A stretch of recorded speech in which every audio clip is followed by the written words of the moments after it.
When I decided I wanted to be in radio, I had a goal of being at the edge by the time I was 25. And I definitely got told by people that it was unattainable. I should set my goal a little lower. And I was like, you fucking watch.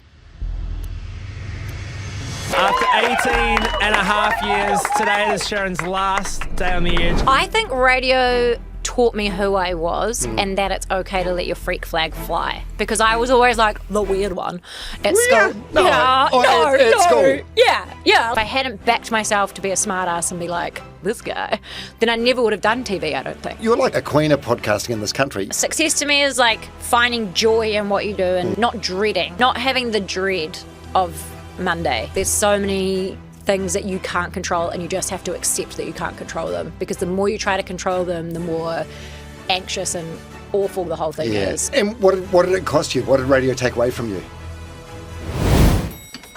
Oh, good, you're here. Come on. This is the centre of performance. Whenever there's a top performance in New Zealand, it all comes from here. That's Lisa Carrington. She's been doing that for days. That's the boy who got the hole-in-one in Tokyo. I did it again. Hey, Finn, how's the performance going? Top tier. Nice. This is our Generate room. In here, you'll find our top performers helping Kiwis maximise their KiwiSaver investments. Get in here, Finn. Maximise. Right, Generate. Putting performance first. Sharyn Casey, welcome to my podcast. Oh, Dominic, it's a pleasure to be here. How are you feeling? Are you slightly nervous? Yeah, definitely. I am terrible at being interviewed. Like I was saying to you last night, I always sweat when I get interviewed, and I don't know why I've decided to wear this big cardigan. This will be coming off, but I have worn like real baggy track pants, so as I get hot, I can just pull them up and they become shorts. But whenever I get interviewed, I walk out and I'm saturated. I'm the same, and I think part of it is I don't know. I do think part of it's like liking to be in control, like and knowing what's happening, like steering the ship. Yeah, I think it's also like a bit of imposter syndrome of like people don't care what I have to say, do they? So yeah, it's interesting. I'm also, because I listen to your podcast and I watch it, and because I worked with you for so long, it's so funny. I know your mannerisms of your podcast. Dom leans back and folds his arms. He's like, I'm not going to interrupt. Whereas radio Dom would be banging his pen on the table, being like, hurry up. Well, you just had such a short window to make something happen. Yes. And it's like, you're sitting there and this is on radio, and the mind of the listener thinking, okay, people are getting bored with this. Mm-hmm. But yeah, podcasting, it has the breathing space. But there was lots of text messages going back and forth with us yesterday. You saying, we could talk about this. I've talked about this thing before in other podcasts. And I was thinking about it. And I might be completely wrong here, correct me if I'm wrong. I think part of it is you like to be in control, but also mainly you just want to deliver and do a good job. Yeah, but I think so. Like I never want to go on something and people be like, she's super annoying, or oh God, here she is talking about her miscarriages again, So I like to kind of... Yeah, I just like if I'm going to be a guest on someone's thing, especially if it's someone that's got a successful platform like you do, like you want to be as good as the other people they've had. You know, you don't want to be the episode that gets no one that listens. It's funny that like part of that sort of dulls down as you get older, the giving a fuck what people think, but a lot of it remains. Oh, 100%. I think I definitely care less about what people think these days, but it has taken me 40 years to kind of get there. Yeah. So you and I, we go way back. I was actually trying to find like a cached screen cap yesterday of us being top 8 friends on MySpace. Do you know what? Do you want to know something very cool? Today is actually the 20-year anniversary since we met. Crazy. Yeah, today is 20 years since I started at The Edge. So if I'd stayed at The Edge, it would have been my 20-year anniversary there today. Incredible. I couldn't find the exact date. I knew it was this year sometime, but I wasn't sure. So you left The Edge after 18 and a half years. Yes. Did part of you want to stay to 20 years? I mean, it's an arbitrary figure, really, isn't it? Like, it doesn't mean anything to anyone apart from you. I did have a real thing about wanting to go out on a round number, and I don't know if that's like an ADHD thing or what it is. It's the same as like I look at my dad's certificate when he retired from the army. He clocked in and clocked out on the exact same date. So maybe it's just like a weird genetic thing. But I think the more I spoke to people about it, I realised that just because I'm short of an anniversary, it doesn't make what I had achieved any less. And if I had stayed on till 20 years, I wouldn't have got to leave on my own terms and would have been pushed out the door. So I liked being in control of the decision to end when I did. I don't think I mentally would have coped if I'd been shuffled. Yeah, and it means nothing to anyone. It's like Richie McCaw finished at 148 tests at the end of a season. And some people are like, why doesn't he come back for the first 2 games of the new year to get to 150? But it doesn't matter. He's still the greatest All Black of all time. 100%. Now, I found this photo of you and I. I don't know where that is, but that's the oldest photo I could find. Oh, this is a photo from, it was a promo for, I feel like, a top model launch or something, and we were broadcasting from the top of the Sky Tower in like an event space, and we were doing the night show there. Wonderful outfit that I borrowed off my cousin.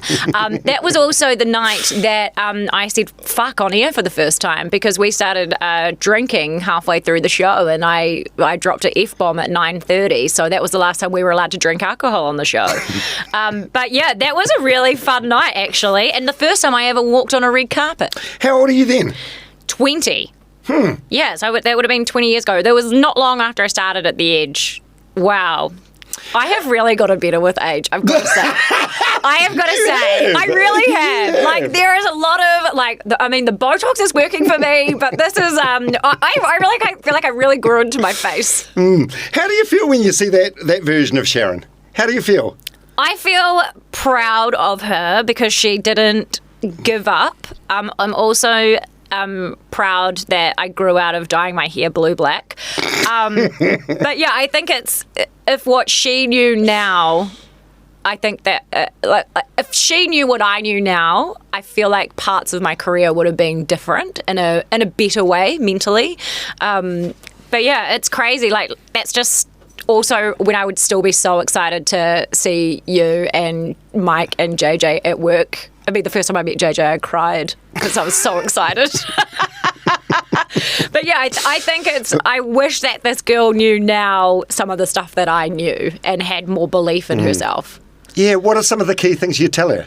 I would, oh my God, this is so deep. It's only been 6 minutes. I would tell her that she should not give a fuck what anybody thinks apart from people who are actually important. So she shouldn't waste her time trying to make people be friends with her or questioning her own ability, and actually just backing herself and not trying to be cool. Yeah, because I definitely in that period of my time was trying so hard to be cool and please everybody. And also probably tell her that she'll regret that belt one day. That's so a great photo. Great photo. Oh, look at us. So how are you? I'm good. Yeah. Yeah, I feel like only in the last couple of months that I have fully settled into myself, if that makes sense. Like leaving a job that was your whole identity for your entire adult life, and then I lost one of my best friends last year, so it was pretty a real rough kind of trying to find where I belonged in the world now that I don't identify as Sharyn from The Edge.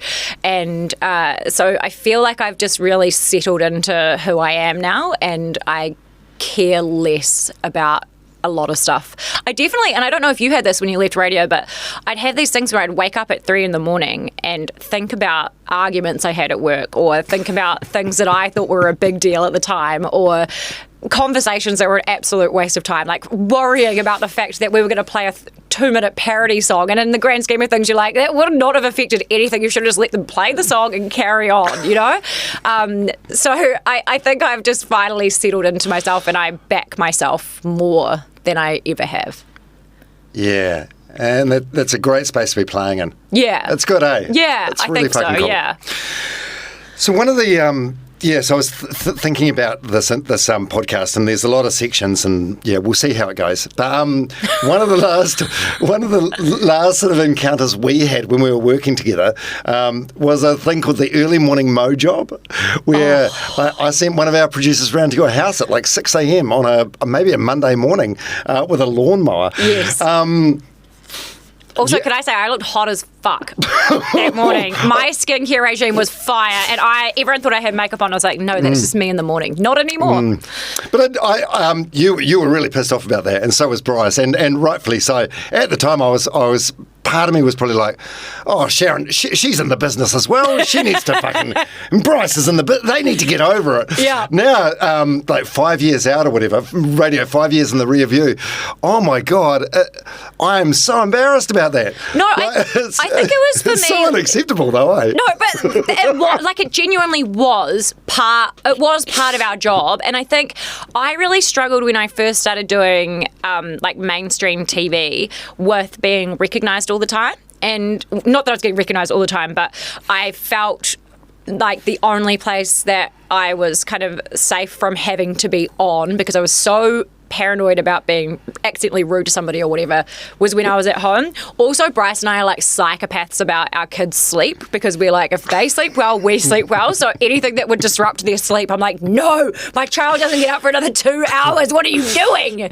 And yeah, I think now I gave you great radio though. I gave you great radio because I was so pissed off. It was a great moment. But like, I'd be mortified now, like if I was still on radio and someone like I live in a nice apartment block and there's some elderly neighbours, and Yes. I'd be in so much trouble with the Body Corp. Oh. And they wouldn't care that it's a radio segment. No, and I think that's kind of the thing. But we didn't have, like, our boundaries were different, like, and we were always just like so desperate to make good content. And I think that was the great thing about The Edge, is that it was, you never knew what was going to happen. And but I also, the fact that I got pissed off about it, I like it in hindsight because it shows that we were actually all friends, and we were comfortable enough with each other to be like, hey, get the fuck out of my house. And the only thing I felt bad about was poor Fipsy, your producer at the time, the most innocent, kindest person ever. And I was like, get out! Get out! And I felt more bad because his face looked terrified, and I was so angry. And I think in his earpiece, we were doing like, no, don't get out, keep going. And he's like, I'm torn here. Yeah, he was panicking. And I was like, get out right now. But yeah, it was different times. Yeah. Are you on any meds today? Right now? Yeah. Yeah, it's just sertraline. What's sertraline for? I take sertraline, which is an SSRI, so I take that for anxiety and depression, and I've been taking that since the second lockdown. I can't imagine my life not taking it because it just makes me feel like a better person. I do have lorazepam for occasional anxiety, and I am prescribed Ritalin for my ADHD, but I kind of feel like I've learnt to live with my ADHD brain now. So unless I'm studying or I really have to focus on something, I don't really take it. Because how does ADHD look for you? Well, this is going to blow your mind. No, it won't. It won't. But it's really funny, like, ever since I learned about what ADHD actually is, there's so many parts of my personality that it kind of explains. Like, I am really habitual. So, like, people used to mock me at work because I'd always eat the exact same thing for lunch every day for, like, 6 months, and then I might change it. But it was because I relied on knowing it was going to be good. So I'd always eat the exact same thing. And I don't like change. So change I don't expect. So if something's coming and I wasn't expecting it, then I'll freak out. And then, and our old boss, Leon, he would say the same thing. He was like, oh, I always know if I have to give you something you're not going to be happy with, that you're going to yell at me and overreact. And then half an hour later, you'll realize like, oh, actually, no, maybe that's not too bad. But it's just that sudden thing. I'm really regimented with my Google Calendar. I'm very like, I know what I'm doing every minute of the day, and that drives my husband crazy. But it's even if he's at golf, if he's going to come back, if he says he's going to be back at 3 and he's going to be late, if he doesn't text me, every minute from 3 o'clock, I'm like super stressed out about it. But if he texts me and goes, hey, I'm actually going to be home about 3:45, totally fine.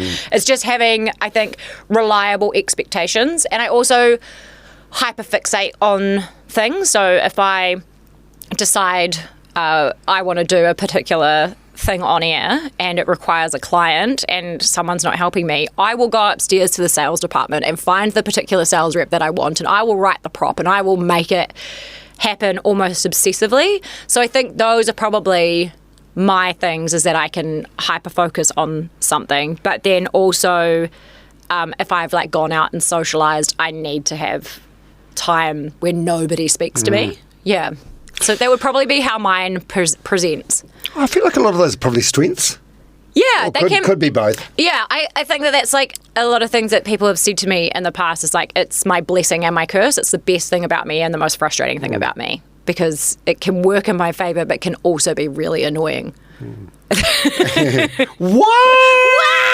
Yeah. Who said that? Yeah, like so if you think about it, so when I worked on JJ, Mike and Dom, and I was just supposed to be a sports reader, but all of a sudden I was just like wanting to be involved in the prep and like coming in all the time and sending you pages of ideas and things like that, because I was so locked into it. And because my brain's wired for interest, if I'm interested, then I'll go for it. And it's like if I'm going to the park with my kids, if I'm just going to play with them, I'm like, oh, that's boring. But if you tell me that we're going to go play at the park and on the way I'm going to get a matcha from my favourite cafe and we're going to be there until 10:30, then I'm like, I'm all in. Let's go to the park, because it's now been wired to my interest at the same time. It sounds very selfish, Wow. but it's a thing. Oh, no, that's good. It's a thing. It's good. Yeah, I think you're really in tune with yourself, and that's a good thing. Yeah. And what's your relationship with alcohol like at the moment? I know I've heard you on podcasts, and you're sort of on, off. You're very well aware that when you're drinking, it doesn't necessarily serve you mentally as well as what it should. Nah, so I did probably, I think it was 2024, I did pretty much the whole year no alcohol, and I would only drink on holiday, and that was it. And I think then when my friend died last year, I slowly started to drink more. And I think that's also a little bit of an ADHD thing, where a lot of people with ADHD aren't super great drunks, because as soon as you start drinking alcohol, it makes your brain feel normal, but you drink so fast. So my thing on radio is when someone else was talking, so that I wouldn't interrupt, I would drink. And so when I drink alcohol, same thing, is because I don't want to interrupt somebody. So I could drink 2 glasses of champagne in the space of you having half. So to answer your question, it was going really well and I was having really good balance, but I am currently off the booze again as of Sunday. As of Sunday. Are you doing dry July, or is it longer? I think it'll be longer. Like I have an incredible man that I speak to that we used to work with, who's sober. He's like 3 years sober, and we talk about it, and he gives me really good insight and kind of keeps me grounded. And I just figure there's different things that work for me, but I know that I'm not a great drinker, because and I'm not like abusive or anything. I'm the annoying person that will just corner you and tell you how much I love you for 40 minutes and then be really hungover and get really bad anxiety. So I had a period where I'd learned how to limit myself. I used to even have a thing where I would be like, I can have 5 drinks tonight, and I would have a pen and I would tally mark on my hand how many drinks I'd had. And once I got to 5, it was like, okay, we're done here. But yeah, so for now it's no booze, because I get a little too excited. To me, the fact that you're able to switch on and off like that says to me that you don't have a problem. I don't think I'm I don't know if this is like a classic thing to say. I don't think I'm an alcoholic. I only binge drink, like I'm none or nine. So I'll either come out and I won't have anything, or I will come out and I'm in for it. Like I'm going to have all the sake and I'm going to have a great time. I think I'm just, because, and it's probably, again, this is going to be the ADHD podcast. I think it's just my personality. I'm very impulsive and I'm very like, woo, let's go. And I'm like, we should do this. And like, and a normal person will be like, I'm feeling a little tipsy now, I might stop. Whereas I'm like, they've got pickleback shots. We should definitely have tequila. And so I think it's a lot of trying to keep up with drinking culture and stuff like that. So I don't think I'm an alcoholic. I just don't think I'm very good at it. Does that make sense? Yeah, it makes perfect sense. But I'll disagree with that, because if it was me and I was doing a drink tally on my hand, by the time I got to 5, I'd be like, meh.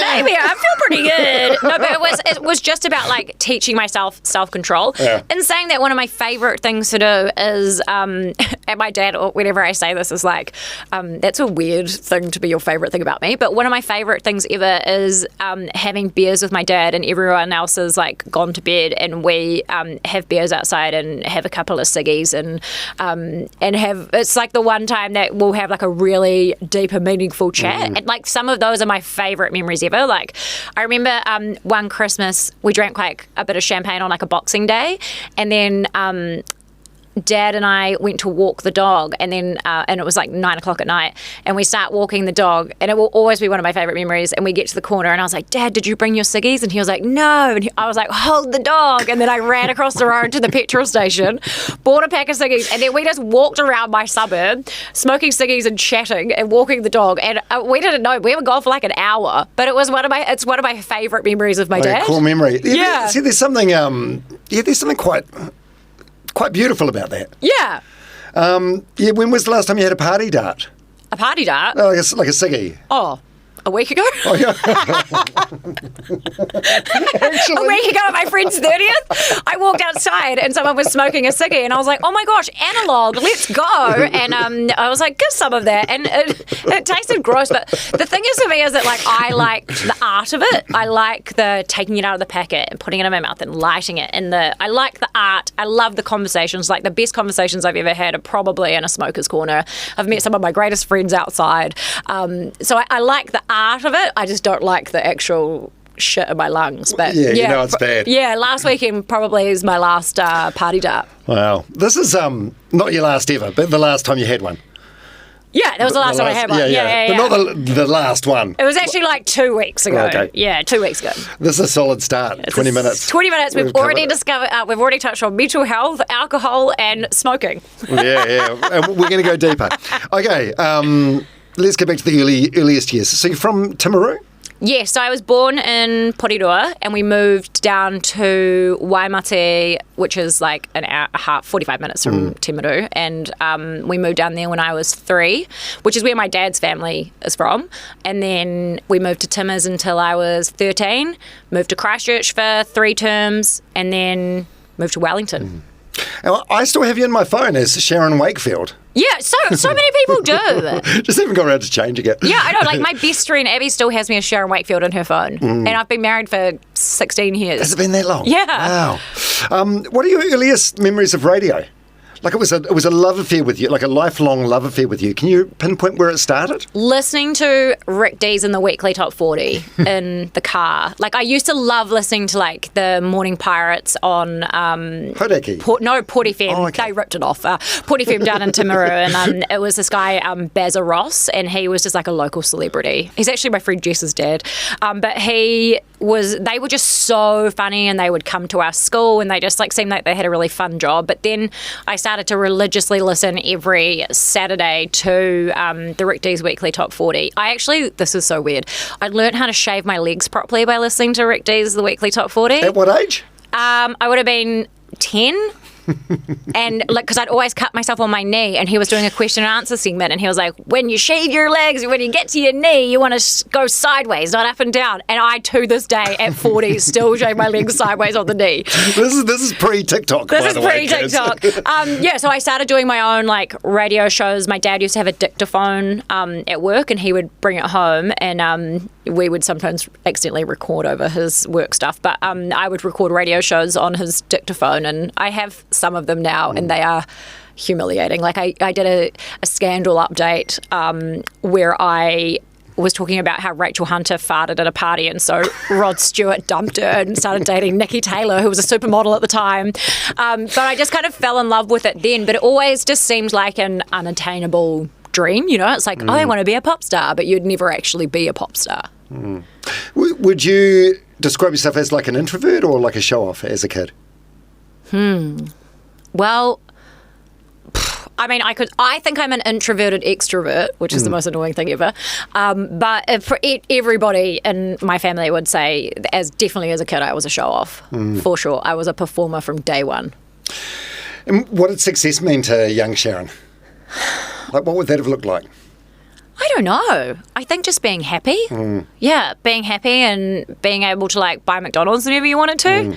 Yeah, I think that was just doing things that made you happy and like made your family proud of you.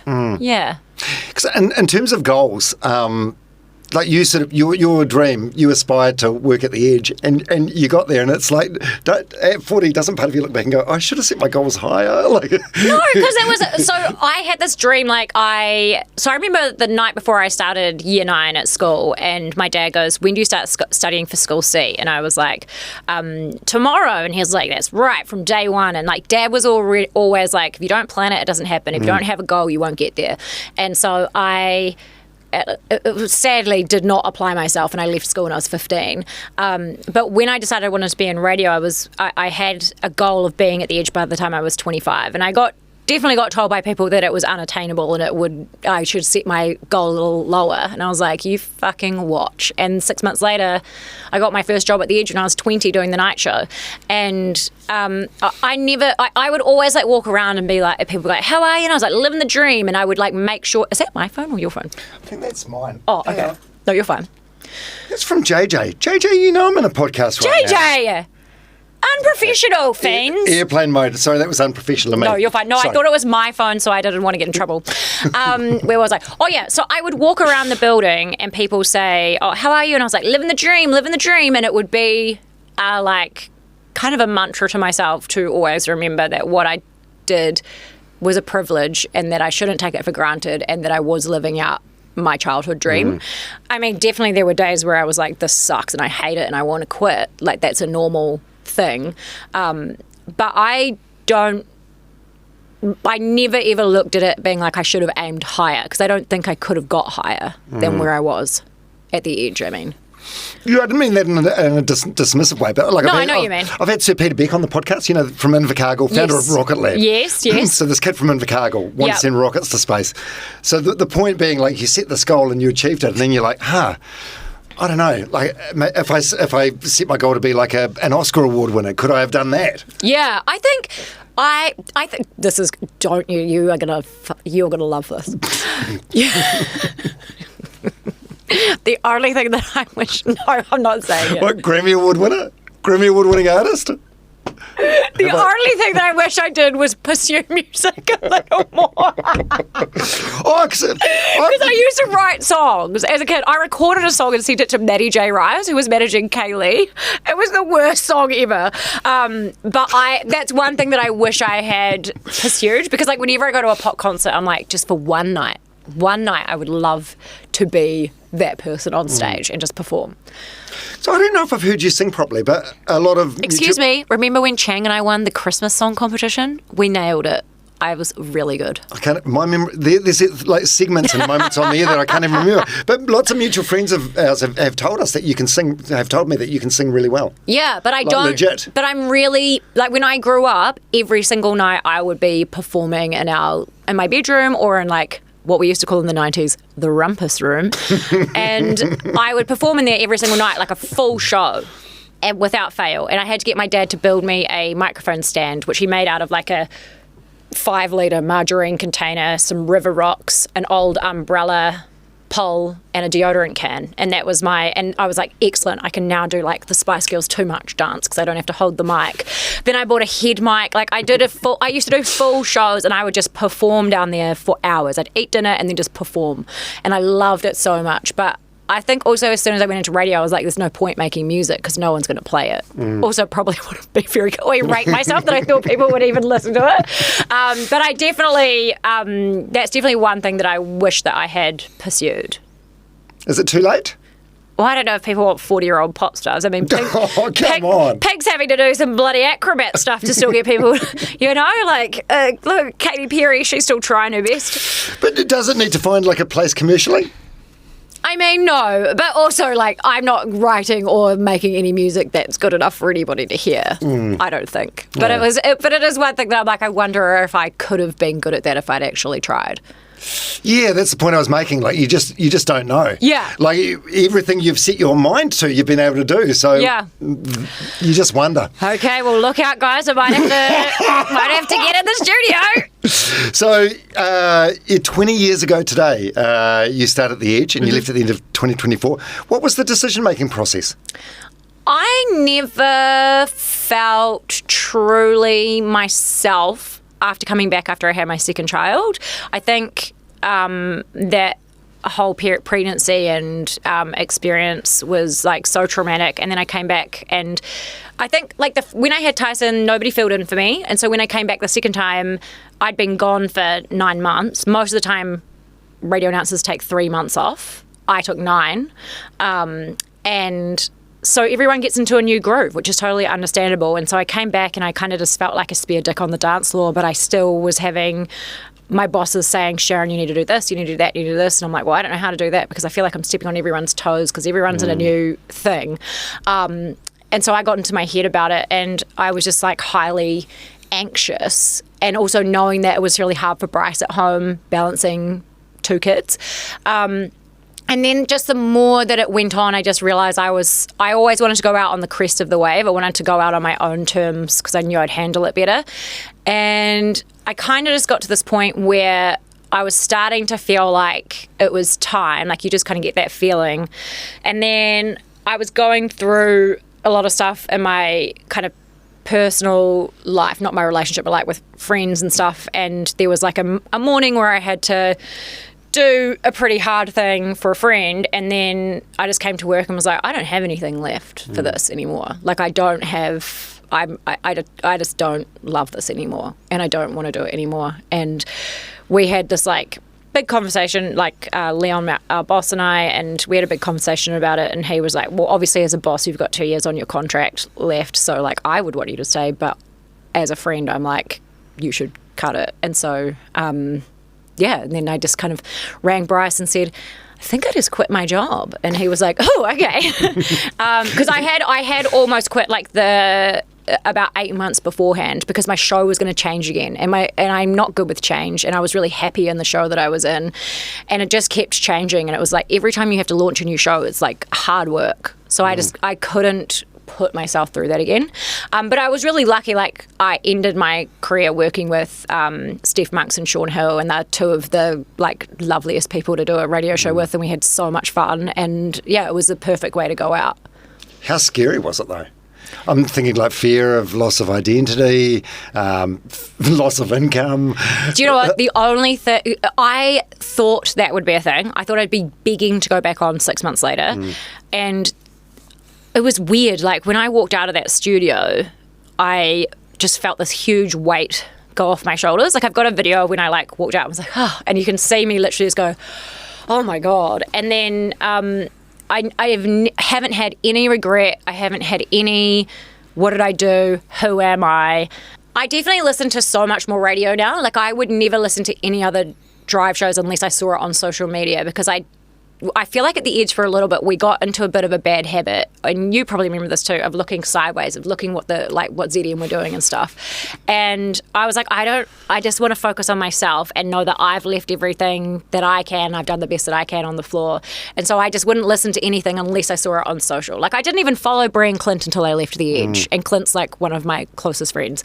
And so I think that's the cool thing now, is that I can listen to and consume more radio than I ever have before, and being like, wow, that is a really great show. And I can see why they used to beat us in surveys sometimes. And it's interesting, like the stations and I was so diehard for the Edge that I would only listen to that station. Whereas like now I'm like, my FM drive show is like phenomenal. I love listening to like the Morning Rumble, obviously because my husband's on it, but also they create such great content, and I just love listening around to all of the different shows.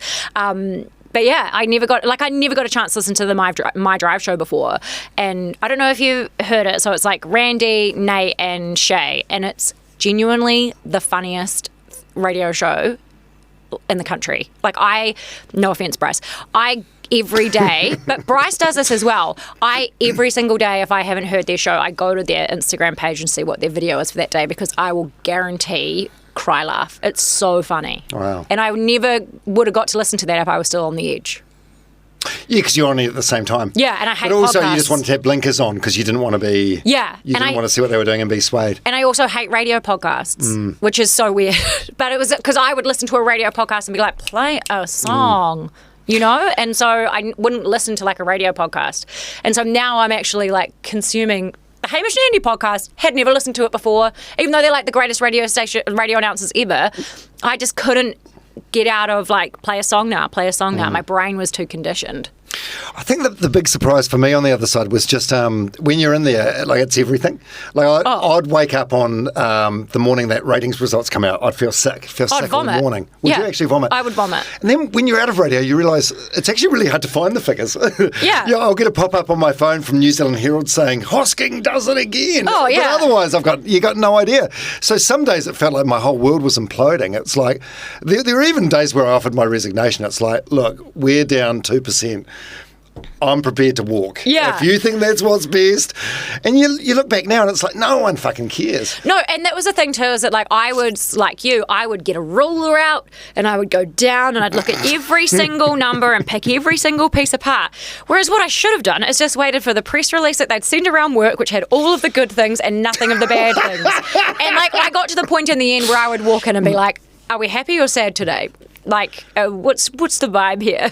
And I don't think it was till like last 2 years. I was like, yes, I want to do well, but I'm not going to die if I didn't. Actually, we had a really bad survey book once, and Bryce was going to lunch.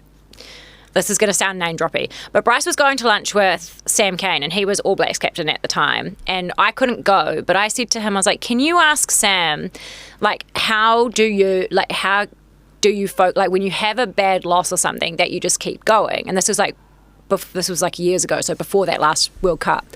And he was like, oh, when we are playing in a World Cup, we're not, like, obviously the end goal is to win, but we actually just play our best every week, and we know that no matter the result, like, that we gave it our best. And so that I took that into my daily thing, where I would look at the sheet, look at the show and go, was that the best I could have done today? And if the answer was yes, like, and I'd always be honest if it wasn't, I'd be like, if that was the best I could do today, when I get the survey book, if I can look back and say that was the best I could have done, then I was content with that. But if I could look back and I used to just focus on the good survey book and overthink everything. So that was like a real game changer mentally for me, was to start thinking about it daily as a small goal instead of one big one.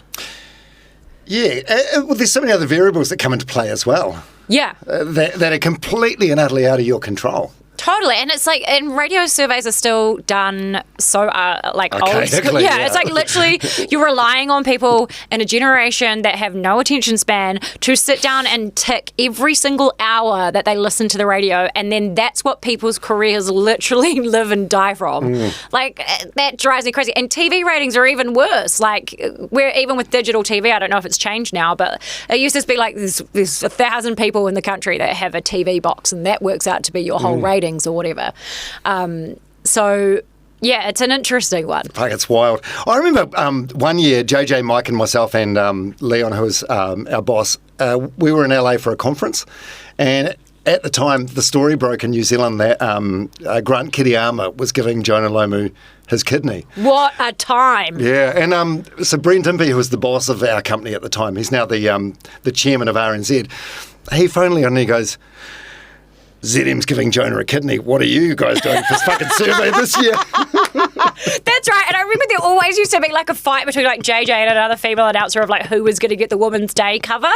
Of being like, why did JJ get the Women's Day cover on the first week of survey again? You know, like it was just so stupid. And that was back in the days too, where there was 2 surveys a year, and it'd be like, we've got $10,000 to give away, and people were like, yes. Whereas now it's like, we've got a sound, it's worth $100,000, or like, we're doing this, we're giving away $1 million, and now it's 36 weeks of the year instead of 12 weeks of the year. It's just, I feel like because when it's more regular, you care less.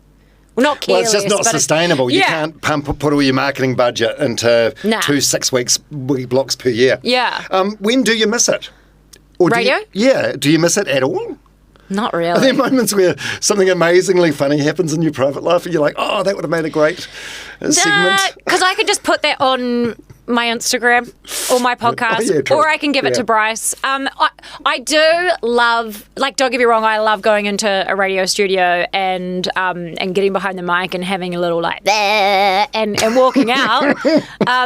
So, like, but it's not something I wake up and go, I wish I was doing that. There's definitely times where I see content and I'm like, oh, that's such a good idea. I wish I'd thought of it. But nothing, but more in an admirable way rather than a jealousy way. That's a great space to be playing in. Yeah. What would bring you back? What would the role be? What would the paycheck be? Like, would it depend? Like, if someone came to you, if a programmer came to you and said, "Oh, you could work with these people at this time, and you're getting this much," what would it be? Oh, it would.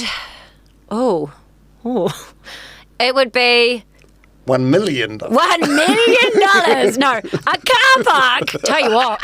Tell you what. I don't have a car park anymore until after 12, and all of my work is before 12. Yeah. And I tell you what, I really took advantage of having a car park. So first of all, the car park. Although when Bryce was doing his contract negotiations, I texted our boss he was doing it with, and I said, just so you know, in Bryce's negotiations, he'd like a car park for me. And he said, you can have my car park when I'm away. And I was like, I'll take it. But I think it would have to be the right people, a fun vibe. Money is good, but still having balance. Yeah, it would have to bring me joy. If it didn't bring me joy and it didn't make me happy, and I wasn't sure about the people I was working with, then nah. In hindsight, when do you think you were at your peak? Guy, Sharyn and Clint. Right. Yeah, that was a good show, eh? It was. You know how every show has and it's of no disrespect to the other shows that I did, because I loved every show that I worked on, but I think every radio announcer in their career has a soulmate show, and that's like the show you'll always look back and be like, and Guy, Sharyn and Clint definitely would be that for me. And I wish that I hadn't been. I think I was still quite immature then, and we had the best time, and we were such good friends, and we had really great comms. Yes, we argued, but so does everybody. Creative friction, that's healthy. Yeah, to be honest, it was just Guy and I that argued. Clint is like the chillest person ever.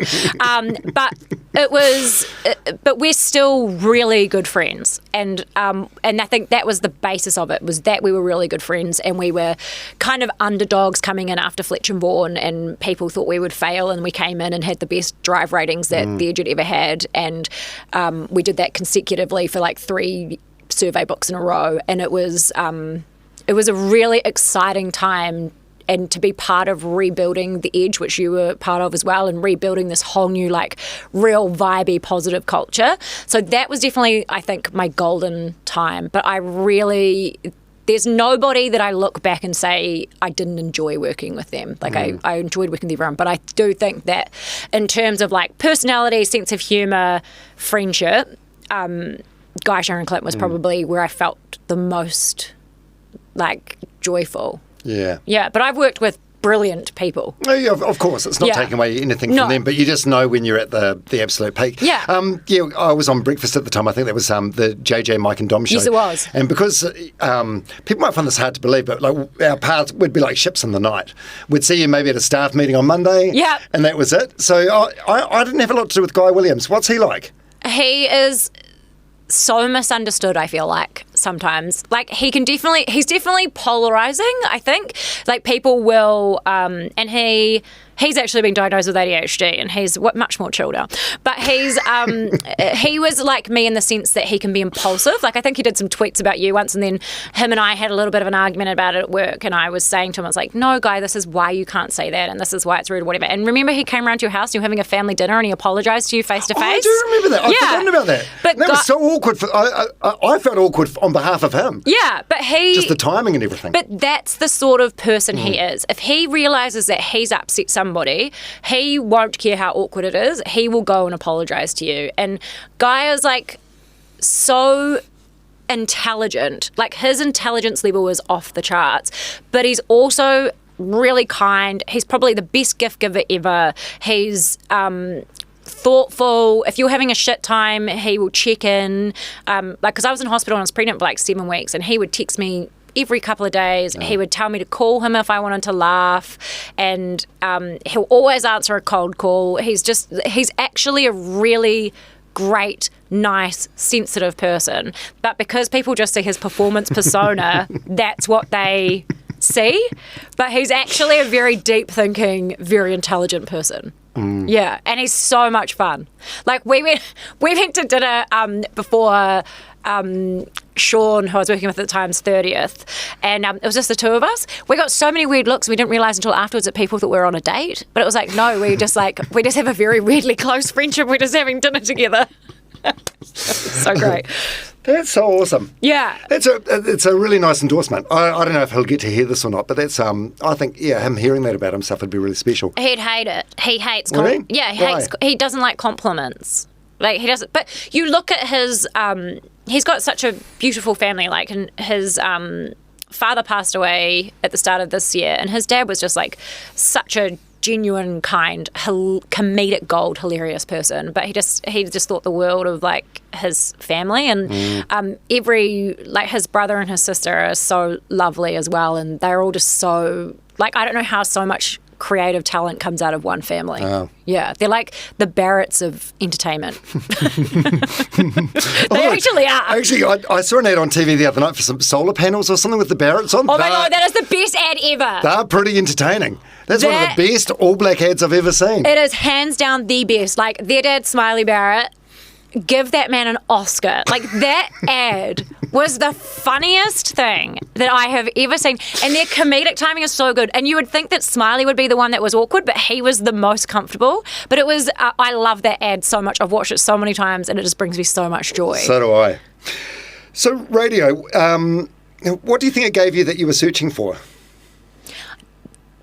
I think radio taught me who I was and that it's okay to let your freak flag fly, because I was always like the weird one at school. At school. Yeah. Like, I was always like a little bit out the gate, wearing some weird outfits, and I was always you know how every kind of cool group has their weird friend that tags along? That was me. I was the weird friend in the cool group. And I think I was a little bit weird, and I didn't feel like I could fully be myself unless I was in my bedroom or with my family. And then the longer I worked at the Edge, the more and more I realised who I was, and to be proud of the fact that I'm weird. Like, this morning, my 4-year-old got into bed with me, and he said something that was real funny, and I was like, "You are such a weird little guy. I love it." And he goes, "No, I don't like it when you call me weird." And I was like, "Why?" I was like, "Being weird is the best. It means that you're unique and you're funny and you're different." I was like, "Being weird is awesome." And he goes, "I am weird." And I was like, yes, like, weird used to be this bad word, but now it's like, no, being weird is great. Don't you think everyone feels a little bit weird or self-conscious on the inside? Probably, yeah. Yeah. Definitely. But I think I am a little bit, I'm a little crazy. And what did it cost you? What did radio take away from you? The only thing I can think of that I didn't do that I wish I had was like live abroad. Like, I wish that I had like lived in Sydney or something. But I feel like it only really added to my life. Yeah, there's nothing I feel like I missed out on apart from living in a different country. Yeah. What do you think makes someone great on air? So you're super experienced, and now you work as a talent coach, helping other people. What do you think it is? What's the secret sauce? Just being yourself. Like, people can see through fake, I think. And so, like, I always encourage people, let your freak flag fly. No one's going to die if you do something wrong, unless you say something real bad, like you're going to get cancelled. But, like, if you try something and it doesn't work, like, we're not saving babies. Like, we're just trying to entertain people. And so I think the best thing is to be as much yourself on air as you are off air. And also, I think it is like embracing that like weird kookiness about you, because every announcer is a little bit weird and a little bit of a like bizarre, semi-difficult personality at times, but that's what makes them great, you know? Like, I think of people like John O'Pryor, who is like one of my favourite people on this planet. Him and his wife are the godparents to our children. Like, they're just phenomenal. And he's so creative, but like, he would get up at 4 a.m. and go for a run in the middle of the road, because that's where he wouldn't trip over, and then he'd just prep. Nobody preps as much as John O'Pryor. Like, his brain is next level, and he is genuinely one of the funniest people ever. And I think it's because he just lets his weirdness shine. Like, he's not afraid to be kooky and weird, and I think that's what makes him brilliant, and I think he's really underrated in terms of like I think he's one of the greatest broadcasters that New Zealand's ever had, and because he's so clever, and he could tell me that he killed someone, and I'd believe him. That's how good he is at acting. Like, if he's pranking you, like, he will get you every single time. He's just, I think it is just letting your weirdness go through and backing being yourself. Like, and if you think about all the best radio announcers, they're all so transparent.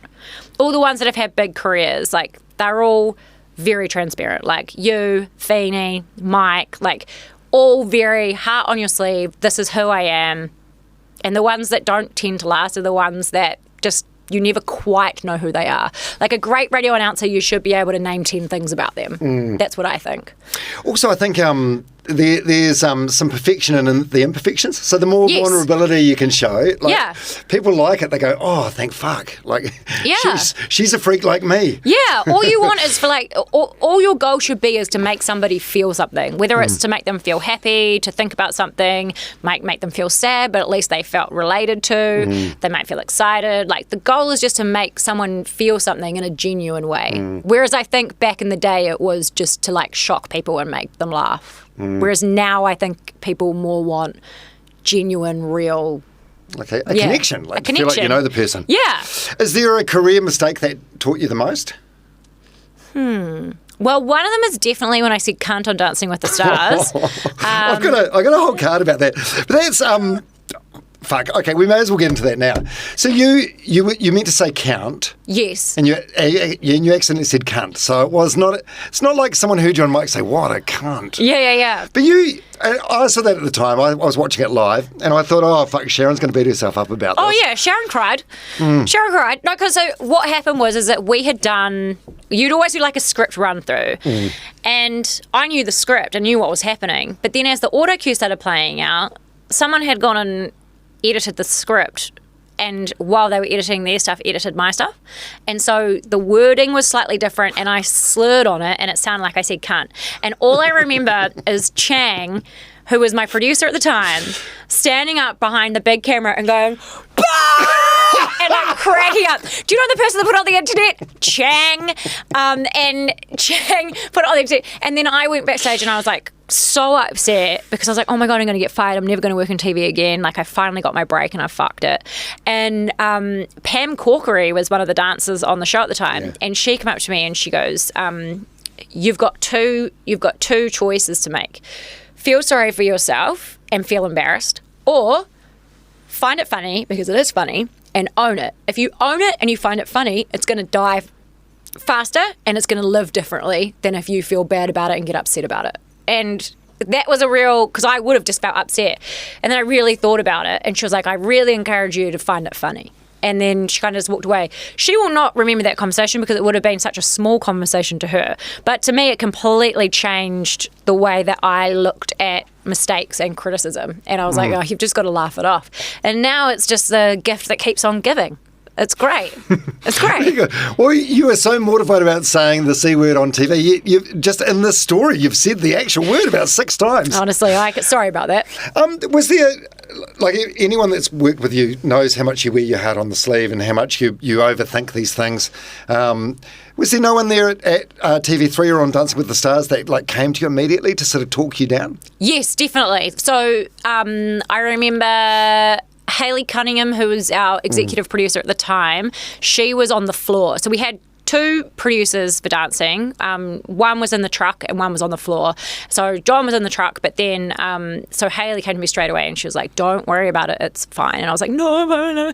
Because, like, Hayley is, like, she's behind some of the biggest TV shows New Zealand's ever seen, and she is an excellent communicator. She's a great person to work for, and she's very straight up, and I knew if she said not to worry about it. And then Andrew Schusterman, who was our executive producer at the time, the guy that took a chance on me, I messaged him and I said, I'm so sorry, I meant to say can't. And he was like, I know you did, don't worry about it. And they were very much like, it's not a worry, like, don't worry about it.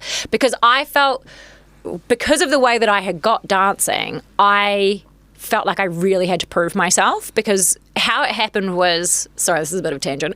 How it happened, we were doing the after show at X Factor, called Extra Factor, and we were in catering, and I went and, because Shust was our radio boss at the same time, and I went and sat with him and Hayley, and Shusty goes to me, who do you reckon we should get to host Dancing with the Stars along with, because we're going to have Dom Bowden, but like, who do you reckon would be a good female? And I was like, I don't know what's happening here. And so I was like, shit, I'm going to shoot my shot. And so I just said, this guy. And I literally went, this guy. And Hayley just cracked up laughing and goes, you absolutely walked into that. And he goes, no, like, who else? And I was like, this guy. I was like, no, this guy, shows this guy. And I was like, I mean, if you want someone funny and that can, like, look okay in a dress, this guy. And he was like, anyone else? And I was like, so I started naming some other, like, usual names. And then that night I went home and I was like, I'm just going to go for it. So I sent an email to Hayley and Shust and said, hey, just so you know, absolutely serious. I would love a chance to show you what I can do on Dancing with the Stars, blah, blah, blah. Never heard anything back. Actually, no, Shusty replied and he goes, I know you were serious. That's all he said. And then about 3 weeks later, Hayley called me and goes, we'd like you to host Dancing with the Stars. And I was like, okay. And so I did it. And like the first season I got paid fuck all. But I was like, no, I need to do it to prove that I can do it. And then it's like the building block. It's not always just about how much money you're going to get paid. And that was like the beginning. But if I hadn't backed myself to be a smart ass and be like, this guy, then I never would have done TV, I don't think. Yeah, and you got to back yourself like you did on that occasion. Yeah. Like no one, you can't rely on, I don't know, as cool as what it is to be like Richie McCaw and sit back and let everyone else say you're the goat. For the rest of us, sometimes you have to push yourself forward a little bit. But also, I don't believe that off camera, Richie McCaw wasn't like, I'm the best number 7. Like he would have, like if you've read his book, like his diaries where he's like writing about his mental game and the things he can work on and stuff. There's no way that he wasn't like advocating for himself to be, he's never going to come out and be like, I'm the best, but he's definitely going to, I think, the sort of person that would put himself forward. You can't work in high performance and not. Yeah, so what was that like, that sort of level of fame? I've only ever sort of done like radio really and some little TV sort of cameos. But it's a different, like doing a big show like Dancing with the Stars, it's massive, right? It propels you to a different level. What was that like? The good thing about it was when I did dancing, you'd obviously have a spray tan every week, and also I'd have a lot of hair extensions. So once, and also like it's almost like you're in so much makeup. I look so different. It's like a work of art what they would do for you. So when I didn't have all that on, I look a bit different. Like if you put a picture of me Dancing with the Stars Sharyn next to me right now, very different looks. But at first it was quite like, holy shit. And I noticed it the most really when I'd be out and you'd be drunk and then you'd realise that people were like taking photos of you or whatever, and it used to make me feel really anxious and really self-conscious. So I think it definitely made me really, TV also, like people don't really, apart from the time I dropped a C-bomb, it was like they didn't really care what I had to say as long as my dress was pretty. People more, their feedback was more whether or not my dress made me look fat or whatever. And so it was, I think it was like getting used to people judging my appearance was like a big thing with TV, and learning to not let that affect you, like where you're going to be like, I'm never wearing that again or whatever. But yeah, it was definitely a shock at first, but now I think I'm kind of used to it now. Yeah, like I don't notice it. I genuinely forget, and then I'll be like, why is that person looking at me funny? Or like, oh, maybe I know them. And I'm like, hey, how's it going? And then they're like, hi. Do you get people come out saying, I know you from somewhere? And you'll say, oh, I was on TV. No, it's not that. That's not that. No, so people will be like, where do I know you from? And I used to always be like, and I'll be like, I don't know. And I was like, oh, what's your name? I was like, oh, my name's Sharyn. Like, have we met before? And then they'll slowly figure it out. But I used to, when people say that, feel really uncomfortable. My favourite interactions, though, are the ones that go, never listen to radio or never watch TV. But then they proceed to tell you, like, every single thing you've said and done. And you're like, motherfucker, you listen, you watch. What are you talking about? But also, why do people feel the need to say that? Like, if I meet someone at a barbecue and they're like, oh, I work at ANZ, I'm not going to be like, well, I'm a BNZ gal. I'm a Kiwi band guy. Never been. Yeah, it's like, why are people like, they sort of puff their chest out of it when they say it? Like it's a flex? It's because they don't want to be like a fanboy. But like I was at a party a couple of weeks ago, and I'm like walking around having the time of my life, and then it wasn't until everybody was drunk that people started being like, I loved this, and like blah blah blah, and I was like, okay, now I feel on edge because you've been seeing me doing shots and like all that sort of stuff. I'm like, why couldn't you have told me this at the start of the night? I think I'm just more conscious of how I present myself, and like I'm not gonna go out and like vomit on a table or something. But I feel like the era that you're in now, you're not going to do that anyway. No. Well, hopefully not. How many seasons did you do of Dancing with the Stars? I think I did 4. 4. Yeah, I did 4. And with 3 different co-hosts, say Dom Bowden. Yeah, so I did a season with Dom, I did 2 seasons with Dye Henwood, and then I did a season with Clint Randell. Yeah. Yeah. What did you learn from doing TV with each of those guys? I suppose it's different in that Dom Bowden super experienced, Dye Henwood almost as experienced, and Clint Randell fairly new to TV. So if anything, he probably learned more from you. Well, you know what? Like, Clint is such an easy person to work with. Like, he's just so lovely and easygoing. He's happy to be the butt of the joke. He's happy to give anything a crack. He's not afraid to push the envelope a little bit. And so he was super easy to work with. And he's also like very thoughtful and like caring about you as a co-host.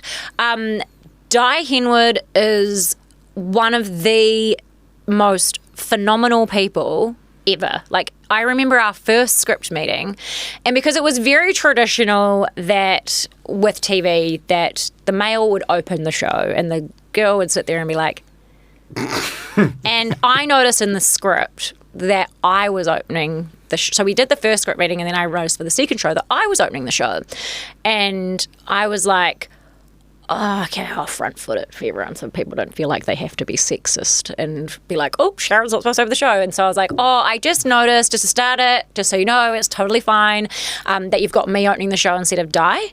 And Hayley, the producer, was like, no, we did that on purpose because you guys can have turns. Like, why can't you open the show? And then Dye was like, absolutely. He was like, we share, like, we're doing the same job, like, we should definitely have turns. And when we would do our script meetings, if there was, you would like run through the script and you would read it like a table read, and if he ever felt like he was talking too long, he would literally say, nah, I'm talking too long here, Sharyn's going to be standing there saying nothing for too long, split my line. Or he'd be like, oh, Sharyn will deliver that joke better than me. Or he was very what's the word, he was very much making sure that everything we did was 50-50, that him and I were on a level playing field. There was nobody that was more important. There was no one that was a lead host. We were a team and we were in it together, and everything we did would match.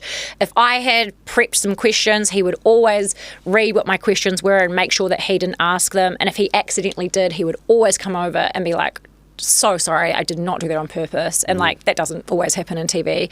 But he was very much making sure that everything between him and I were even. And that was real, like, wow, amazing. But he was also watching the way that he worked, the way that he treated people, the way he spoke to people on set, the way that he even just like hung his clothes up at the end of the day. And he was, just the example that he set for me was really amazing. And I think he's such an advocate for women within this industry of like not wanting them to be giggle bitches or wanting them to be smiling in the corner in a pretty dress. Like, he very much wants women to be like out there and killing it. And I remember we had like I think it was the Māori King was coming, or his son, and we had to do this like traditional welcome, and it was long what he had to do to like welcome him. And instead of reading it off an auto cue, Dye sat down with Marama Fox, who was on the show at the time, and learned it completely off by heart. And then he went out, and he's not like a real speaker or anything, and he went out and he delivered it word for word perfect, made sure when he did it that he turned around and looked at the person that he was talking to, and then afterwards went and shook their hand, gave them a hongi, and like off air. And he's just so caring of other people's like feelings and feeling respected and feeling safe. And he was, he's just amazing. He's like, you watch people like that and you're like, that's how I want to move. Yeah, I've had him on the podcast a couple of times, and one thing which you sort of said there, he said on the podcast as well, it was a lesson that he got from his late dad, and his dad's message to him was like, there's always going to be plenty of people that can do the job, just make sure you're the politest and the easiest to work with, and just don't give them a reason to fire you, really. Yeah, 100%. And that's exactly what he does. Like, there's so many people that on TV will just like chuck their clothes on the couch at the end of the day, but he always would hang his clothes up nicely. He would, at the end of a week, if his clothes hadn't been collected, he'd return them to wardrobe. Like, he always cleaned up after himself. He didn't ask for much. Like, I've worked on shows where people are asking for like ninja bullets and full like dressing room makeovers. He was like, I just want some almonds and some sparkling water. Like, that's all I want. And he was just, he's breezy. Well, was he unwell when you were working with him, or did that come later? No, that came later. Yeah. So he, when I did the season with Clint, he was unwell, but it wasn't public then. But the reason that he couldn't do dancing was because he was doing Lego Masters, which was a different network, and it was going to be on at the same time. So he was unwell for that one, but he wasn't unwell when we actually did the show together. But he's navigated that, and he's phenomenal. Like, he's just so raw and honest and positive, and life's a funny thing, eh? So you're 40 now, and like just doing the research for this, it was like, fuck, Sharyn's been through some adversity, and like I suppose no one gets to middle age or the 40s without going through some shit. But man, that guy's been through some. This is Dye we're talking about here. Like, he's been through some rough stuff, and if not that anyone deserves it, but there's a motherfucker that definitely doesn't. Oh, absolutely. Like the nicest guy you could ever meet. Yeah, absolutely doesn't. Like, he's the first person. Like, I remember my son was sick with like this autoimmune thing, and it was when he broke his arm. He broke his arm, and Dye and his wife Jo sent Tyson this like really awesome care package to our house and addressed it to Tyson, and it was like the highlight of his week. But that's just the sort of people that they are, and he's got like such a beautiful friend group around him that keep him going. Like, we have a group chat which he talks about in his book, and he will always put updates in the group chat so he doesn't have to text all of us. It's always just in one place, and that group chat is just like the best example of like great friends, because if he's having a bad day and he puts it in there, all the messages that come through just like lift him back up. And he's also just like, his wife is an absolute weapon, and his children are beautiful, and if anybody that doesn't deserve that, it's him. Yeah, it's so unfair.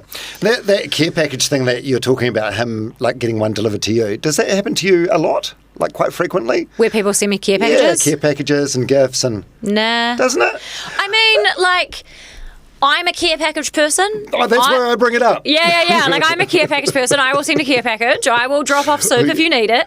I will come and clean your house if you're having a bad time. You're the person that'll like start a WhatsApp group. Like, hey, can everyone put some money in here? Yeah. We want to get some meals delivered to this person, or we want to do that. So I'm just wondering if it's reciprocal on a regular basis. I definitely have friends that return the favour. Yeah, like, and they're like your number ones. Like, I definitely have friends that return the favour. You never get it back 100% though. Nah, it's not a like for like. I've definitely learnt that I gave a lot to people that would never give back to me, if that makes sense. But and so I think that's one of the greatest lessons that I've now learnt to let go of since Believing the Edge is like, this, like, it's really makes your circle smaller because you realise the people you thought were like your really, really close friends aren't actually, and your friendship group gets smaller. And anytime you go through like something awful, I always find it like really beautiful, the people that do show up, because there's always someone that you didn't expect, and they show up for you like constantly.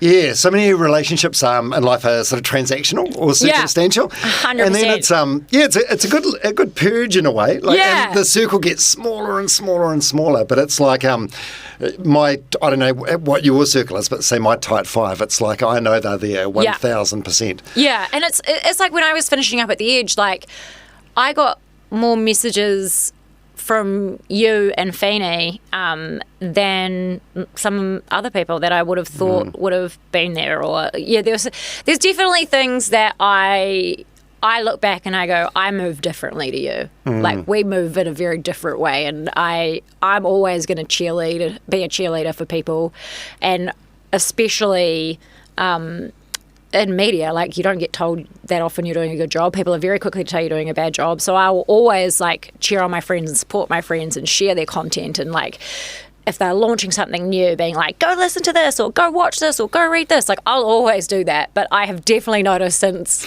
launching a little bit extra, I'm like, it's interesting the people that show up and the people that don't. And that has been really telling for me. And I'm like, you know what? I don't have to do that for every single person. I'm not doing it to get something back, but also I don't have to waste my time trying to service relationships where I'm not getting back what I'm putting in anymore. No. And I don't. No, well, you only have so much oxygen, and so many hours in the day. Totally. Oh, yeah, so Dancing with the Stars. So while that was going on, bubbling beneath the surface was your infertility stuff? You and Bryce trying to get pregnant? Yeah, so we got pregnant for the first time during X Factor, and then we went to have our first scan and found out that it was, like, not viable. And I actually so that was on, like, the Thursday or Friday, and then we had rehearsal on Saturday for X Factor, and then we were announcing the dancing cast on the Monday night. So that weekend was crazy. Like, we're announcing that I was going to be hosting it with Bowden, was, like, announcing the cast. So I had to learn how to use an auto cue, do a radio show, do a TV show, get fitted for a dress, and I had physically started miscarriaging that day. And I look at the photo now and my face is so swollen. And I remember going in for the fitting, and Kylie Cook was the stylist, and I was like, oh, sorry, because I was so, like, bloated. I was like, I'm really sorry, like, I'm having a miscarriage, and, like, blah, blah, blah. And she just, like, gave me the biggest hug, and she was like, don't even worry. She was like, I got you. And she put me in this dress that, like, completely hid it. But, like, you could see it in my face. Like, my face was just... And then we had to do the radio show on the Monday, and I was in so much pain, but I didn't want to skip it because, like, I can't stop because this is the biggest opportunity of my life. I've been working for this.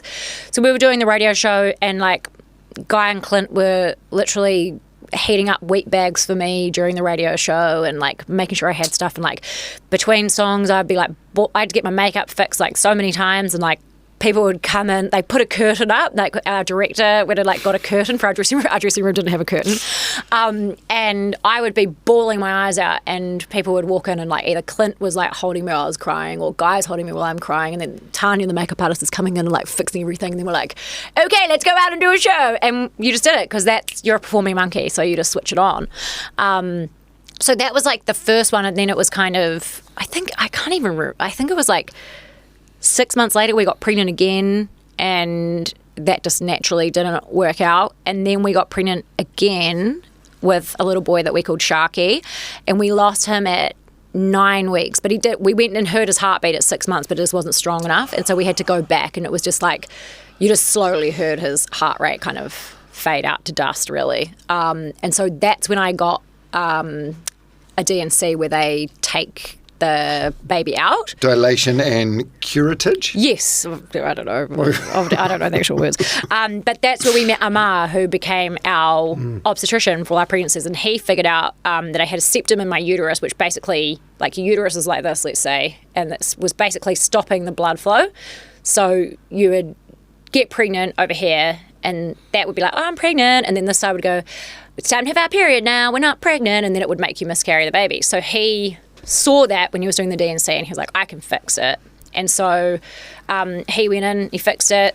6 months later, got pregnant with Tyson, and Amar was, like, one of the first people I text. I, like, found his number on the internet on a Saturday night and was like, hi Amar, it's Sharyn Casey here. Just so you know, I'm pregnant. Will you be my obstetrician? And that's our Reuben, our youngest son's middle name, was because of if it wasn't for Amar, because we'd spent so much money at, like, a fertility doctor who said we just had bad luck. And I was like, well, if you'd scanned my uterus, you would have seen that I wasn't. One job. Yeah, one job, motherfucker. Yeah, so when we were texting backwards and forwards yesterday, you said, I've got a quote from one of our texts. I've done a few pods where I go super deep on our NICU, NICU, yeah. NICU/fertility journey, so maybe not a whole heap on that. Is that because it's hard to talk about, or you've talked to death about it? I'm always, like, self-conscious about it that people will be like, here she goes again, talking about her trauma. I think so. Here's Sharyn doing another traumatic podcast episode. So I'm just like, I never want people to think that I talk about it for publicity. Oh, yeah, for clout. Yeah, to be like, there's a good video for the gram. So it is. I do only talk about it because it is like a really common thing that nobody really talks about. But I am like self-conscious that people will be like, here she goes. What? Fuck it. Fuck those people if they are thinking that. Well, I know. We can't worry about it. You can ask, I don't mind. I did wonder about that because it's like JJ and I went through when we were married. We went through years and years of fertility stuff, and it was unsuccessful. And if I do a podcast now and someone asks me about it, it's like, I think I've just locked a lot of it away. So I can't remember a lot of specifics, and it wasn't successful anyway. And it just feels like a chapter of my life that's far removed. Yeah. It's not that it's too painful. Well, maybe it is, and maybe that's why I've chosen to like push it down. But I wondered about that from your perspective because you're in a great spot now. You've got 2 great boys. Maybe it's like that chapter's done. I don't think it ever leaves you. Like they'll always be part of us. Like. Especially Tyson, because he's older, he talks about how he has 3 older siblings. And like, I have a painting. I have this New Zealand artist I love, Reuben, and she's so awesome. And I got her when I'd had Reuben. I wanted to like finish my fertility journey, and I got this like painting made. This is when I worked in radio and had money, and I got this painting made, and it's people always coming because it's like a pregnant woman nude. It's really cool. I'll give you a picture in case you want to put it up so that people realise it's not like a real weird nude. But it's got all these like different, like on my belly, it's got like 3 different stripes of like a blue stripe, a pink stripe, and for each gender. And there's like 3 stars in the top, which is like the 3 babies in the stars. And then I'm holding 2 flowers, which is like Tyson and Reuben. And it's like this symbol of like, we fucking did it. My body is amazing. I don't know how I did that. I'm way stronger than I thought that I was. I can literally do anything if I can survive almost dying having a baby. And so every time I see that, I'm just like, you're stronger than you think you are. And but I like it definitely sits with me. And I think that was part of when I went back after having Reuben, I had been through so much trauma and such a crazy ride, and then just went back into work. And it was winter, and I had a immune compromised baby. So whenever he got like sick, it was like, oh God, we're gonna have to go to Starship or whatever. And so it was definitely traumatic, but I feel like I've worked through it now. And I just know that like when I know people that are going through a NICU journey, that I will show up because I know what it's like. Yeah. You used to re-listen to the podcast I did with Bryce, your husband. Oh yeah, what a hobby. Yeah, and the way he spoke about the NICU stuff, because it was during COVID as well. So he I don't know. I don't think I fully appreciated it when we were in the conversation. But listening to it again yesterday, it was like, fuck you've been through some shit. Like it was, you're in isolation for 23 hours a day. He could come and visit, but he wasn't allowed to like contact with you, and it was for a long time. Yeah, I think like pretty much the only person I had. Like Bryce would be able to come up have lunch with me, but because he was working and then he'd have to go pick Tyson up because Tyson was only 3 from kindy. I would be alone. So I found the end of every streaming platform. So it was basically like the only people I really spoke to apart from, like I would trap midwives. Okay, no, not trapped. Midwives would come in and I'd end up just talking their face off, and some of them loved it. And then people would come and be like, are you still doing rounds? And they're like, oh, my bad, I've been in here for 40 minutes. I was like, just so desperate to talk to people. But Amar would come in every day and he'd chat to me, and Denise, my midwife, would text or call every day. And then my friend Taran's wife at the time, Sasha, she was working in the hospital, so she would come up and like, I remember because they couldn't come in and visit me, my friend Taran had made this huge gift box, like just full of shit. And Sasha just walks in and she goes, I don't know what you're going to do with half of this stuff. But I was like, amazing. But that was like my source of entertainment. That was my only contact to my like best friends, was this box pretty much, or text message when you're going through the worst time of your life. And it was, I don't know how I did that, but we always used to joke about the fact at work that if there's ever a crisis, you want me to be there because I'm very calm in a crisis, and I'll just be like, we're doing this, we're doing that, we're doing this. And I'll fall apart later, which is exactly what I did during that time. Was like, okay, it's 9 months, it's 3 months of a lifetime. We just have to like get through this, and then we'll get everything's going to be fine. We just have to. This is 3 months of a lifetime was kind of my mantra. How long were you living in limbo, thinking you might lose Reuben? Probably from maybe like 10 weeks of like when I was pregnant, because I was bleeding so much, like so much blood. Like So when was he born? How many weeks? 29 weeks and 4 days. Yeah. So so there was just so much blood all the time. Like the second time he put me into labour, I lost so much blood they had to give me 2 bags of blood and a blood transfusion. And Bryce just said I looked dead. Like he was like I was so weak I couldn't even open my eyes. And then I had to get another bag of blood and a bag of iron after I actually had him. But it was just so much blood all the time. And you'd have to like, when I actually had to end up having Reuben, because this is so graphic, I'd pass these clots, and I remember I had a clot like this big, just like I thought I'd birthed him. And the midwife heard it fall into the toilet. She thought I'd birthed him as well. And I was like, oh God. And then she was like, oh no, it's just a clot. And I was like, oh, thank God. Anyway, so then I had come back up. I'd just come back to life after like 36 hours touch and go of whether or not I was going to have the baby or not. Come back up. I'm watching this Kanye West interview. And then I was like, oh, God, there's a clot. I can feel it. And I was like, oh, I better catch it, because I felt bad the nurses had to keep fishing them out of the toilet. And so I would try and catch them so they didn't have to put their hands in my wheeze. Anyway, so I start walking across the hospital room, and I grab the spew bucket, and I'm like, here we go. Like, oh, God, it's coming. Catch it. It's huge. And then it's just blood everywhere. And I was like, oh God, like, oh no God. It's like, so I like try to walk to the bathroom. There's like blood all across the floor of the bathroom. There's blood all over the bed. There's blood all over the floor. So I walk back and I'm like, push the button. The midwife comes in and she was like, I'm going to get the doctors, but you should definitely sit down. And then I heard her walk out and someone goes, can you get an orderly into room whatever I was in? Because there was just blood everywhere. It looked like a crime scene. And then I had to ring Bryce, who had just got home like an hour and a half before, and be like, we on, baby. And so he came back, and then we ended up having Reuben. And when this is going on, like that scene you just described, really graphically, like what are you thinking? Are you panicking?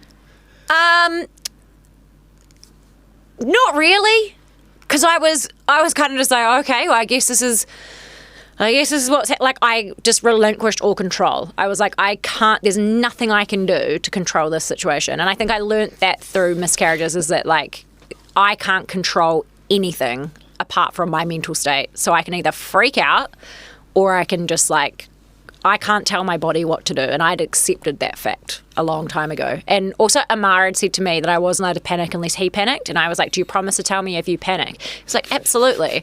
And then he wasn't there because I'd been transferred to Auckland, and he didn't have privileges at Auckland. But I remember afterwards when I'd had Reuben, and he'd been snuck into the hospital to check I was okay.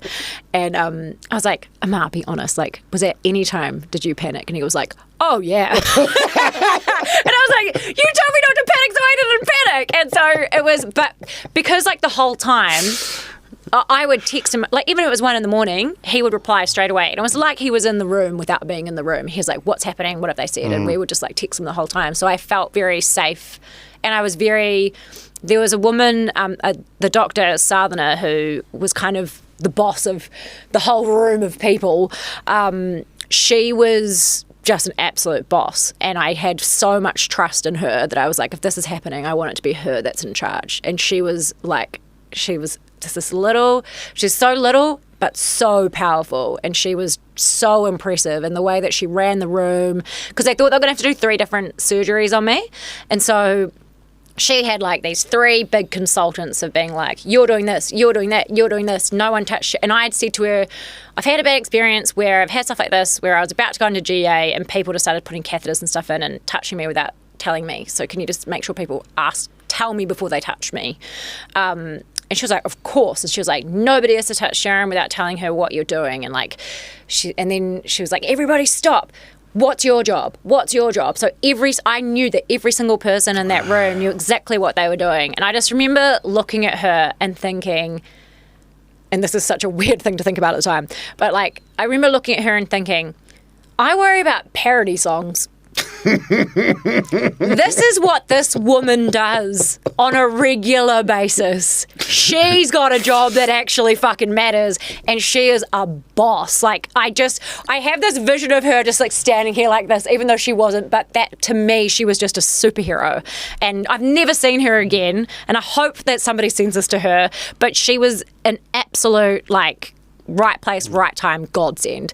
And there was also like this really awkward moment, and she like I remember she was like, but I don't know if she knew why, but the anaesthetist was so hot, even though I couldn't see his face. He had great banter, great eyes. Anaesthetists are always hot.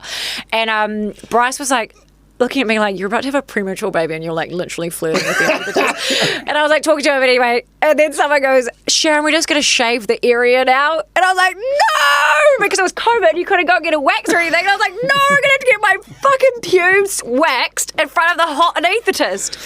And I did, and I just remember Sarah putting her hand on my hand, and I was like, is she doing that because she's just being like, I'm here, or is she like, it's okay, I feel your pain? But yeah, it's a real low moment now. Went to the physio the other day, and she was like, oh, do you want to just wear undies, or do you want me to get shorts? So I was like, I've had my pubes shaved in front of a room of people very openly, so...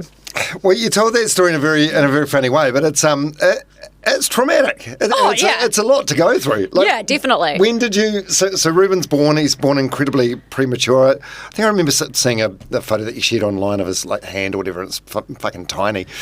So how long after he was born before you knew he was safe?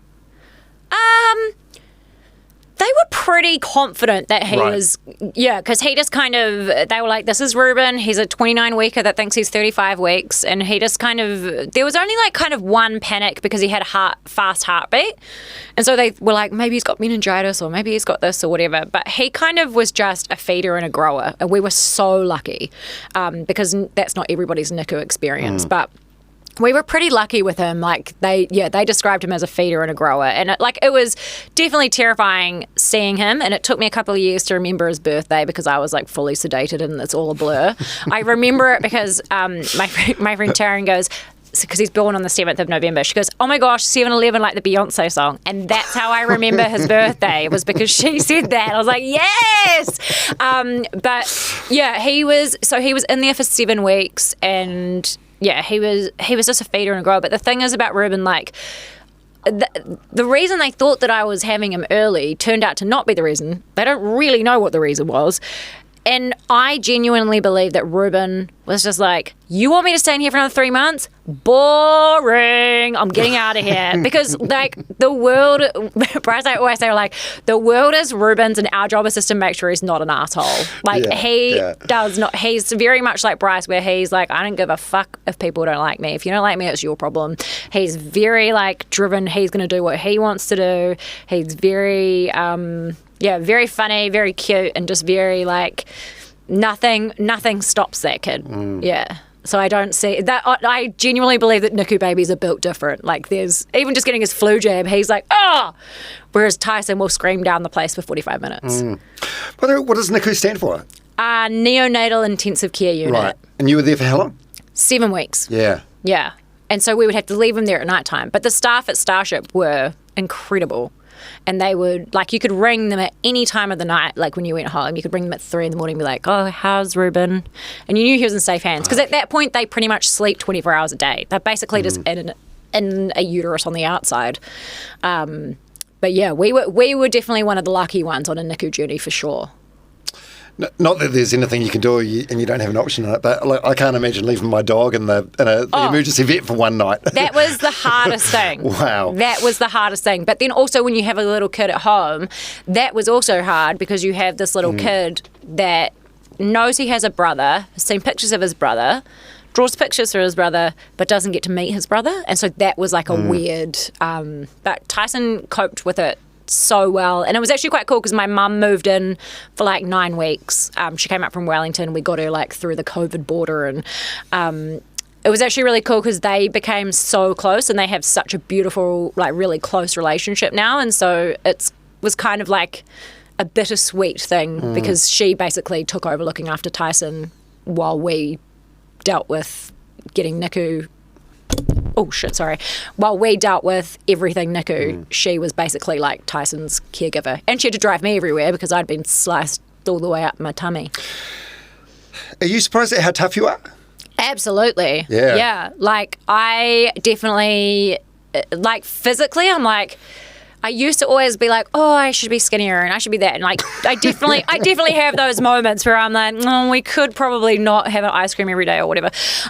But also I'm like, you are strong, girl. You are very strong. I was impressed at not only my mental game, but my physical game during that. I was like, yes. And that I held it together until probably 6 months after. And then it was like, whoa, traumatic. When everything just went, I think it's like when everything goes back to normal, it's like when something traumatic happens or someone dies or whatever, and then once you've had the funeral, everything just goes back to normal. And I think that was when it kind of really hit me. Yeah, even if it wasn't a conscious decision, maybe it was like, okay, I'll park this to one side and I'll unpack this year later. Yeah, there's a lot of trauma to unpack. Yeah. When did you decide to like talk publicly about the miscarriages and the NICU stuff? I think it was just always going to be that way because... Nah, I think it was... I'd have to go back and read it. I feel like it was after my second or third one. I wrote a blog on Tumblr. And that was also the first time that I had ever done something that got picked up. And so I remember sitting there and then it got picked up and it was on Stuff and I was like, what's happening? And then my Uncle Simon rang me and I was like, oh God, like shit. He was like, oh, I just saw the article on Stuff. Like he already knew, obviously. But then like a few hours later, my Uncle Michael, who never rang, he'd rung me and I was like, oh God, it must be everywhere if like Michael's seen it. And it's gone real mainstream. It had gone everywhere. And I was like, oh God. And like that was probably a turning point for me of being like, everything I post online, I have to be careful because it could get picked up. Yeah. And then it goes out of that your own sort of ecosystem into the... Yeah. What sort of feedback did you get from people about it? Was it just all positive? Just people texting and being like, shame, bitch. Nah, jokes. No, people were... it was really good because it was like, obviously the same with like you guys when you went through your IVF stuff is that... it made people feel seen. Like, I still get messages now where someone has recently had a miscarriage and someone has sent them my old blog post from how many, 11 years ago. Because it is, even though it's talked about more now, it's still like kind of, you still always feel really alone. When I did get pregnant with Tyson, I remember I did get some comments where people were like, she's so annoying, hopefully she loses this one, and that really fucked me off. I was like, how dare you? And then someone else being like, I was 15 weeks pregnant, and somebody else saying, oh, she shouldn't have announced it this early because she'll probably lose it anyway. And you were like, oh my God, like, who are you people? And then like calling my baby a fetus, which I guess technically he is, but I'm like, don't call my baby a fetus. Like, I was like, I'm not calling him that, so don't you call him that, even though that's, I guess, technically correct. But that was probably the only like 2 negative things that I got. Unbelievable. They're outrageous things to write, eh? Oh, I remember. Incredible. One time on Dancing with the Stars, I was wearing a dress and somebody goes, wow, that dress makes her look fat. She must be pregnant. And I replied to them on Twitter and I was like, not pregnant, just currently experiencing a miscarriage. Thanks for your concern. Ooh. And I was like, fuck you. And like usually I wouldn't say anything. But I was like, nah, like you need to have responsibility for what you're saying on the internet, you crazy human. Yeah. What do you wish more people understood about fertility struggles? That... A lot of people say things like, oh, at least you can get pregnant, and it can be quite dismissive. And I think it's just being conscious about just little things and just checking in. And sometimes people don't mention it because they don't want to make you feel uncomfortable, but sometimes you want, you know, like if I was going to a baby shower, my friends are really good at being like, you can go whenever you want. And like, I would always go to the baby shower, but if people were doing the sit down presents opening thing, they'd be like, we're going to do a present opening in 10 minutes, whatever. And so I would leave because I would find the present opening kind of the hardest part. And also I didn't like buying I would always buy like a pregnancy massage because I didn't want to go into the baby shops. And so my friends would be like, oh, should we get a pregnancy massage or something like that? I think just being sensitive to how your friend might feel and also like not ignoring it, but also it is like a constant thing you think about. But I think the biggest thing for me was you have to control the controllables. There's so many things that you can't control and you just have to accept that you can't control them, because the more you try to control them, the more anxious and awful the whole thing is. But as soon as you like relinquish it and be like, well, I can control going to the gym, or I can control doing this, and just being like, the one thing I can't control is keeping that baby in there. So as long as I do everything else, that's all I can do. Yeah. What a journey. What a journey. What a journey. And through this journey by your side, Bryce Casey. Yeah, when he was doing the podcast, you could see his eyes, sort of twinkle when he talks about you. How is he the same and how is he different to the guy that you fell in love with?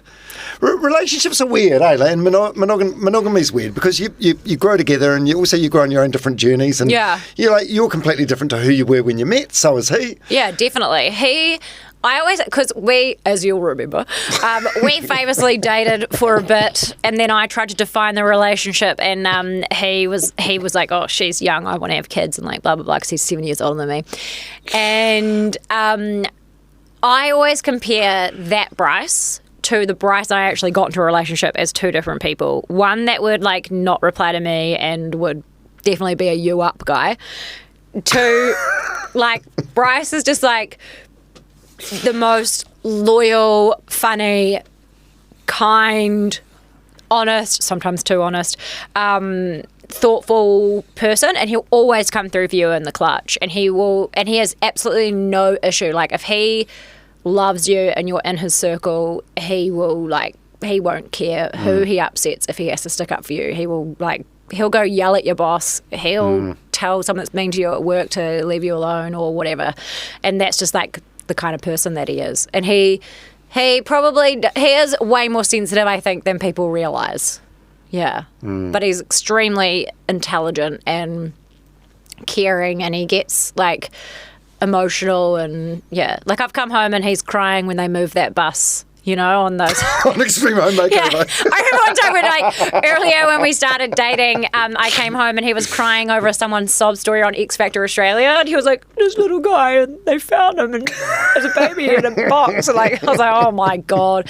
But I think that's the one thing, the cool thing about seeing Bryce over the last 18 years is probably he's really grown into who he is, and he really believes in who he is, and he's a really great dad, and he's a real good partner in the sense of he will be in it 50-50, and he's real give and take of if he wants to go and do this, then he'll make sure that I have a chance to go and do that. Or he's just a really good... Just a good sense of fairness. Yeah, it's a real 50-50 parenting partnership, which is really good. I never feel like I'm doing everything, and he never feels like he's doing everything. And we know each other's lanes, and it just seems to work. I mean, nobody's relationship is perfect, but I know the moment I kiss him that would be the guy that I married. He took a little bit more convincing, but I knew it straight away. I was like, I'm going to marry that guy.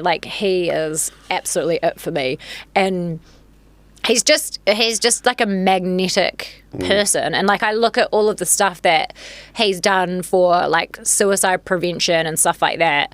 And I know how hard that is for him, and I know how upsetting and down he can get sometimes, because his inbox, especially if they've just done a big thing on it, his inbox will just be these really sad messages. Or we could go to a concert and he'll spend half the concert talking to somebody about their experience or whatever, and it's really overwhelming for him, but he'll always give people the time because he knows what that overwhelming feeling is like. And so I think it's really special, and I'm so proud of him, watching him go on that journey and seeing how he has turned his pain into helping so many other people. It doesn't mean that he doesn't still get phone calls of losing people in that way, because he has, and I think it hits him even harder that he's like, fuck, how did I not save that person or whatever. But he's definitely along with like the rest of the rock, they've definitely saved so many lives in New Zealand, and I think that's like phenomenal. Oh yeah, and he's been a spearhead of that. Like it's unreal. It's incredible what he's done. Who's the better broadcaster? Out of Bryce and I? Yeah. Bryce, for sure. Really? Yeah, like Bryce is so creative, and the things that he thinks of, I'm like, damn it. And like sometimes when I would be in a rut of like ideas, I'd be like, can you give me some edge ideas? But he just has this really like fun, creative way of looking at it. He's probably a bit of a control freak like I am. But he's very... How does that work in a relationship together? Well, so we'd never do radio together. We'd kill each other. But he's very, very creative. I think he's one of the best interviewers. Like, he's who I kind of like learnt how to interview off. He's really good at nurturing relationships, and like he has these relationships with people that come on his show. Like, I remember Dan Hooker did one interview in the world, and it was with the Morning Rumble, and that's because of the relationship that they've built with Dan. And I think it's just, he's just every facet of it. But I think one of the big things is that he isn't afraid to advocate for himself, whereas I'm a people pleaser. I don't want people to be mad at me, whereas like if Bryce doesn't think something's right, then he will communicate that. And like he's probably one of the only announcers that negotiates his own contract, which is crazy. Like most people these days have an agent that does it, and he always just does it himself because he's not afraid of confrontation, and he's not afraid of like advocating for himself. So good. I think he's on the whole a better broadcaster than I am. Yeah.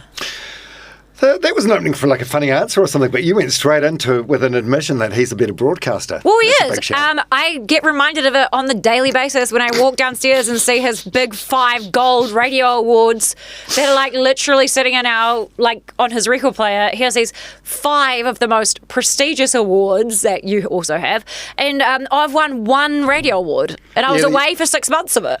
Some of the really big radio award categories, you get like a gold. It's like a golden It's like a gold speaker. brick, yeah. Has he got 5 of them? He's got 5, yeah. Oh, good on him. Yeah, and he just won another one. But I think someone else is having a turn with it at the moment. And I was like, great, because they really don't match the house aesthetic. But every morning I have to come down and be like, another failure for old Sharyn. Yeah. When do you love him most?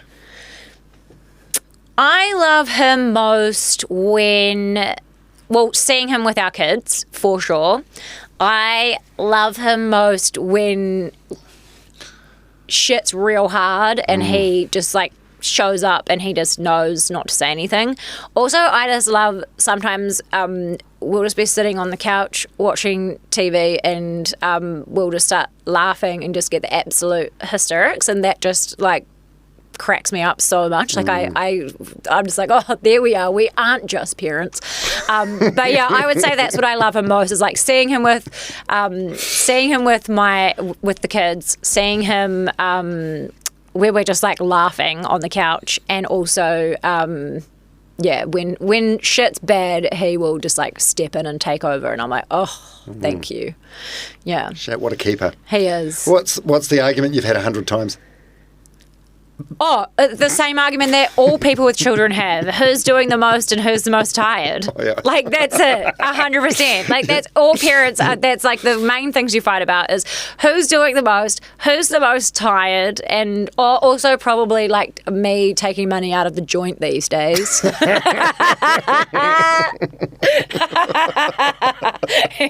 like, what did you take this money out? I had to buy something for the boys. Why is the thing that you bought for the boys from Mecca? None of your business. None of your business. What's been the biggest hurdle in your relationship so far? The biggest speed bump? No one gets to 16 years without some. Like, as in terms of like a fight? The time where you hated each other the most. Even came close to calling it. Maybe one wanted to.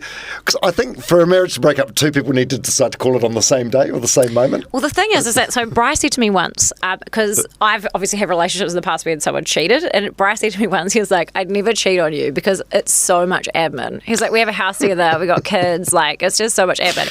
And I was like, no, it's not the admin, it's the fact that you love me, you little fuck. But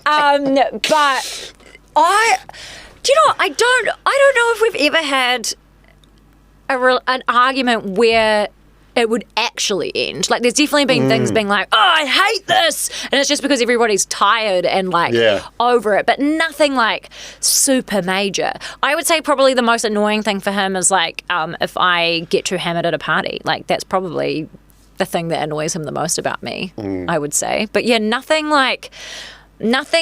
relationship trauma defining. I can't think. That's so cool. He might have a different answer. I mean, our relationship's definitely not perfect, and we definitely have niggles, but nothing serious. It might just be that we've both been so busy that sometimes you just kind of neglect actually stopping and being like, so how was your day? Or should we watch a TV show together? Because we like different TV. So, like, a lot of the time, and we're both the sort of people that need to, like, have no one talk to us for a bit once the boys go to bed. And so I think that sometimes I can get in a bad habit where I just, like, go and get into bed and watch TV, and then he's in the lounge. And so I think sometimes that can be hard because it's like, we're not flatmates, we're in a relationship.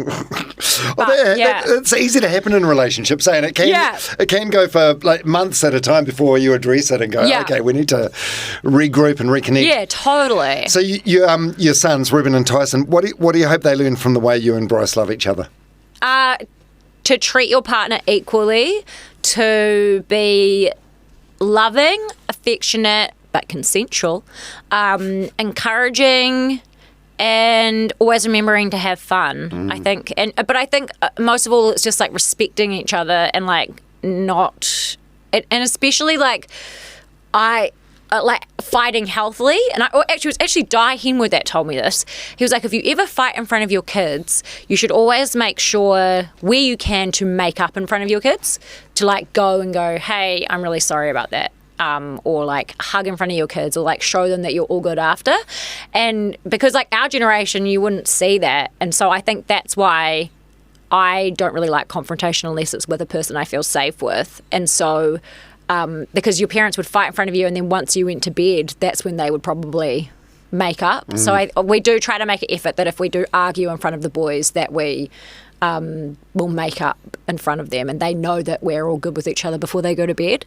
But that's probably, like, one of the most valuable parenting tips I ever got. That's a good one. Yeah. That's cool. I never thought of it before. And you're doing a great job. Like, you're raising really, really good, healthy, well-adjusted young men. Touch wood. Touch wood. I've got a card here called Taran. And it's a name you've mentioned a couple of times. So we can get into this as much or as little as you want. Okay. So February 4, 2025. Your best friend, Taran. She dies. Who was Taran? T was like she was walking sunshine, like just so basically she came into my group of friends in Wellington when I moved away to work in radio. So Sharyn got replaced with Taran. So I was always like, who is this woman? And then we met each other. And the moment that we met, we were just like, oh, wow, hello. Like, we love each other. And we just got on so well. We both loved music. We were both psychos about Beyonce. We were just like, we just had matching energy, and we were into the same stuff, and we both had the same anxieties, and we just always had fun together. And she was just she had the best cheekbones that I've ever seen on a human being, and just she was just a real sunlight. Yes, I went through your Instagram. There's a post you put up at the time in February 2025. I've just got a couple of paragraphs from it, not the whole thing.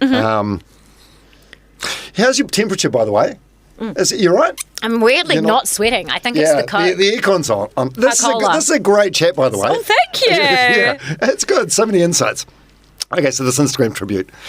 I hope I can get through this without getting emotional. This hurts so fucking much. It doesn't feel real. I have so many questions, so many things left to tell her, so much love in my heart. I would have done anything for this amazing wahine toa. No words will ever be enough of how much this hurts and how much I'm going to miss you. I'll spend the rest of my life trying to find them as I spend the rest of my life missing you. Accurate. I have not read that since I wrote that. So you just wrote that sort of stream of consciousness at the time. Yeah.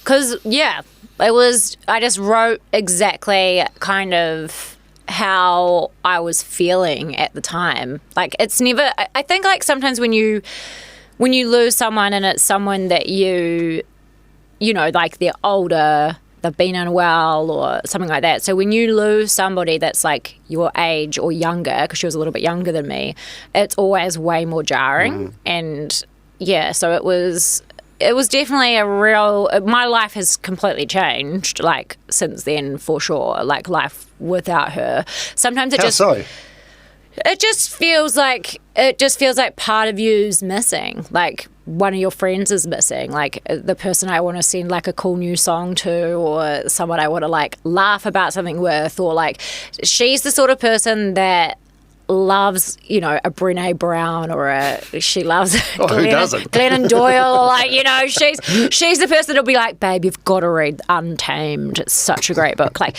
and she was always kind of on that journey to like better herself in some way. So like she's who I would send like the best motivational quotes to, and just like those. So she was part of my like natural reaction to things. So you'd be like, oh, and you're like, oh no, you can't send that anymore, or you can't do that anymore. So my life feels completely different because of that. But also I think it's just like a constant. I don't think the shock kind of goes where you're like, oh God, like, because sometimes it can just feel like she's on holiday and she's like working with Beyonce or something. And so then you kind of, it just sometimes doesn't feel very real. And like every time I go to Nishiki, which is a Japanese restaurant in Auckland, it's fire. I remember we went there one time and she wanted to order the avocado sushi, and we were ripped her out for it. And then she was like, just trust me. And then we had it and it was fire. And every time I go to Nishiki now, I'm like, oh, Taran said we have to order this. And then I'm like, Taran used to say we should order. Yeah, so it's kind of like a different thing. So February this year, on the 1 year anniversary, there's another post on Instagram, and first time I wrote a poem, actually. Yeah, and it ends with the line. This is it's a rhyme poem as well that you write, and then it ends with the line, "I still just fucking want my friend." Yeah. Yeah, I think that was like, I got to the end of writing it, and I didn't know how to end it, and then I was like, I just want my fucking friend. Like all I want is my friend. I want to be able to laugh with my friend. I want to go to Pilates and like laugh about how we're perving at hot guys in front of us. I want to, I want to talk about things our kids are doing that are annoying, and I want to go dancing with you, or and I just miss like that friendship that we had, but also like I do. It's a bit woo-woo, but I do feel very much like she's still around me, and like sometimes I can like really feel her, and like sometimes I feel like I hear her, but I don't know if that's just my own brain. But yeah, I'd give anything, and back in the day I used to be like, God, I have to sit down and put it on double speed to listen to this like 4-minute voice memo about Beyonce. Whereas now I'd give anything to just sit down and hear a 5-minute voice memo of her singing a song on a keyboard or something. Like, but that's the great thing about technology, is that I can go back and listen to our voice memos, and it's like she's still here, even though she's not. Have you seen, it's at the time we're recording this in July, it's a new movie on Netflix, like Voice Notes to some... Yeah. Yeah, I've seen that. Do you? So, you've seen it. Yeah. So the girl in this movie, she still talks to her sister who's passed away by calling her number and leaving messages, but the number's been allocated to someone else. Yes. Oh my God. So that happened to me. Years ago. Oh my God, this is so awkward. So when I was like 17, my friend died suddenly, and I didn't get a chance to say goodbye to him, and he didn't have a public funeral. And also the last time I had talked to him, because he was a bit older than me, that I kind of like brushed it off, and like I've always like regretted it. But I used to ring his cell phone all the time and listen to his voicemail. And I would send text messages to him every year on his birthday and on New Year's.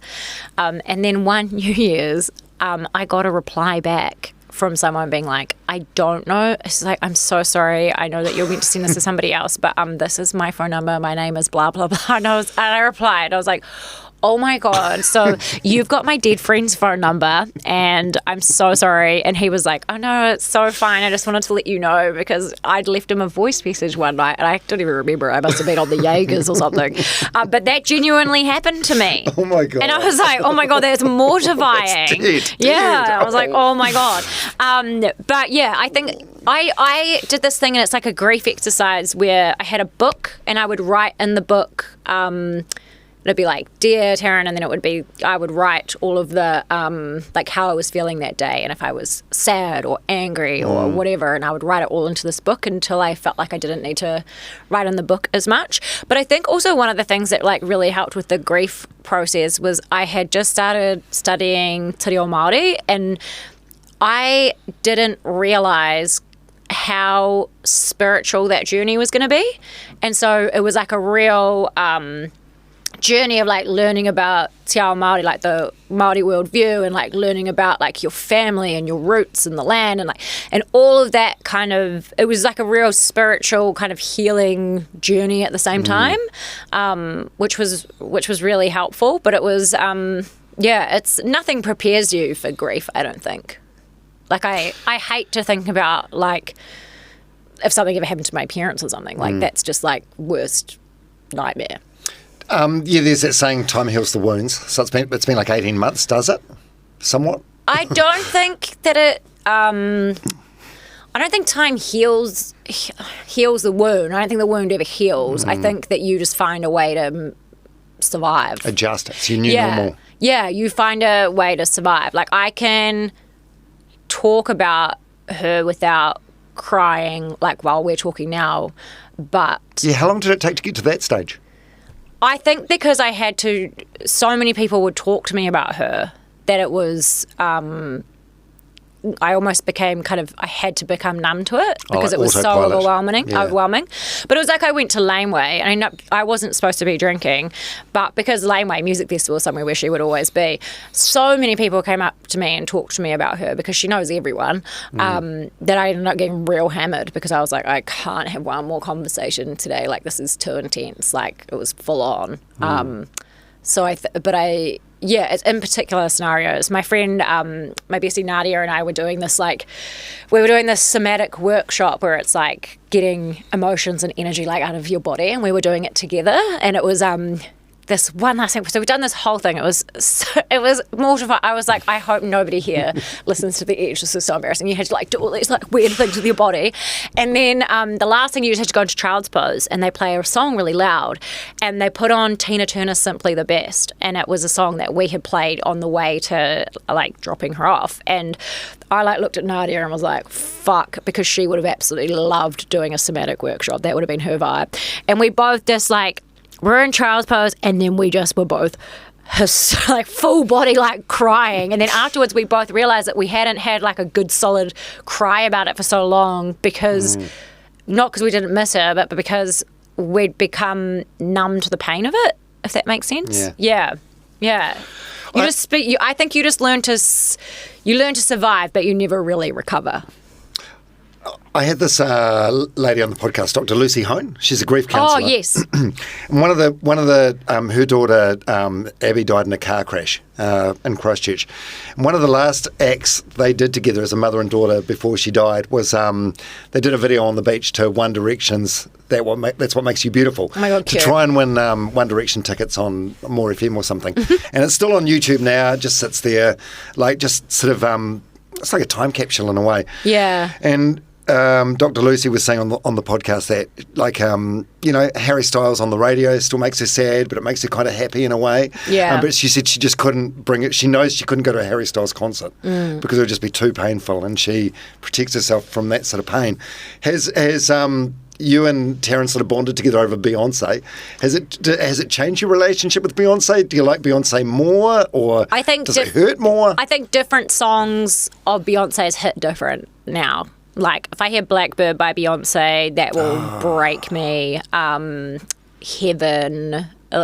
just different songs by Beyonce will hit different in a different way. Like, if I went to a concert and she sang Blackbird or she sang Heaven, I would be an absolute mess. Actually, I couldn't get through a Beyonce concert without crying, I don't think. Yeah, I'd have to be very sober at that. Is there any sort of advice from her that you sort of find you live by? Maybe She used to have a catchphrase which was "drink it while it's fizzy." So it's like enjoy it while it's happening instead of take it all in and enjoy it while it's happening instead of not appreciating it in the time. That was probably her most famous quote. Definitely. Oh, what else? That's probably the most iconic one. I think everybody that knew her would say "drink it while it's fizzy" was her catchphrase for sure. Yeah. She used to say it so much, like, you just got to drink it while it's fizzy. And I'm like, at one time I remember she was consoling me about something. She's like, girl, you just got to drink it. And I was like, well, it's fizzy. You requested a Coke Zero today. And I am, it's still fizzy. It's still, I'll be drinking it while it's fizzy. It's still fizzy. I think speaking about people that have passed, it's the best thing you can do. Like, I don't know, if I died, well, I mean, we're all going to die, but you know what I mean. I think the thing that I'd fear most is being forgotten. Yeah.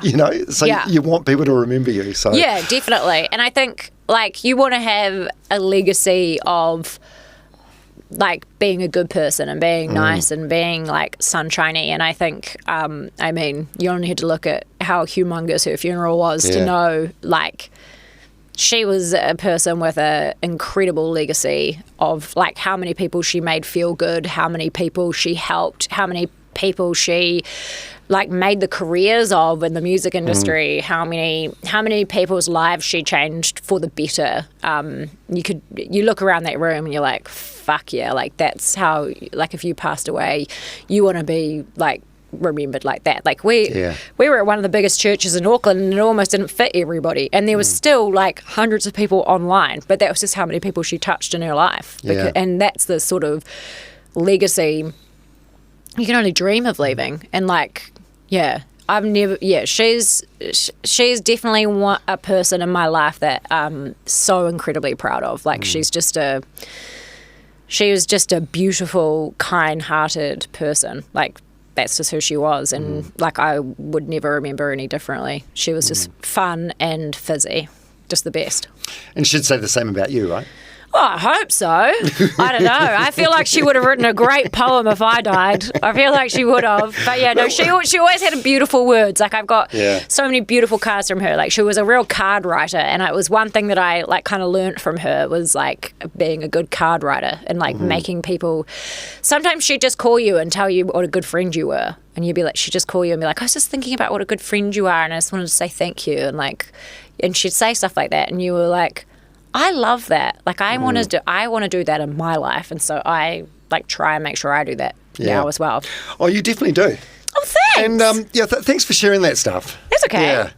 I thought that might be a bit emotional for you, but have you managed to just sort of? I think I mentally prepare myself if I might have a conversation about it. I'll get deep on my car ride home. I'll get deep into my thoughts and my feelings about it. But I think also I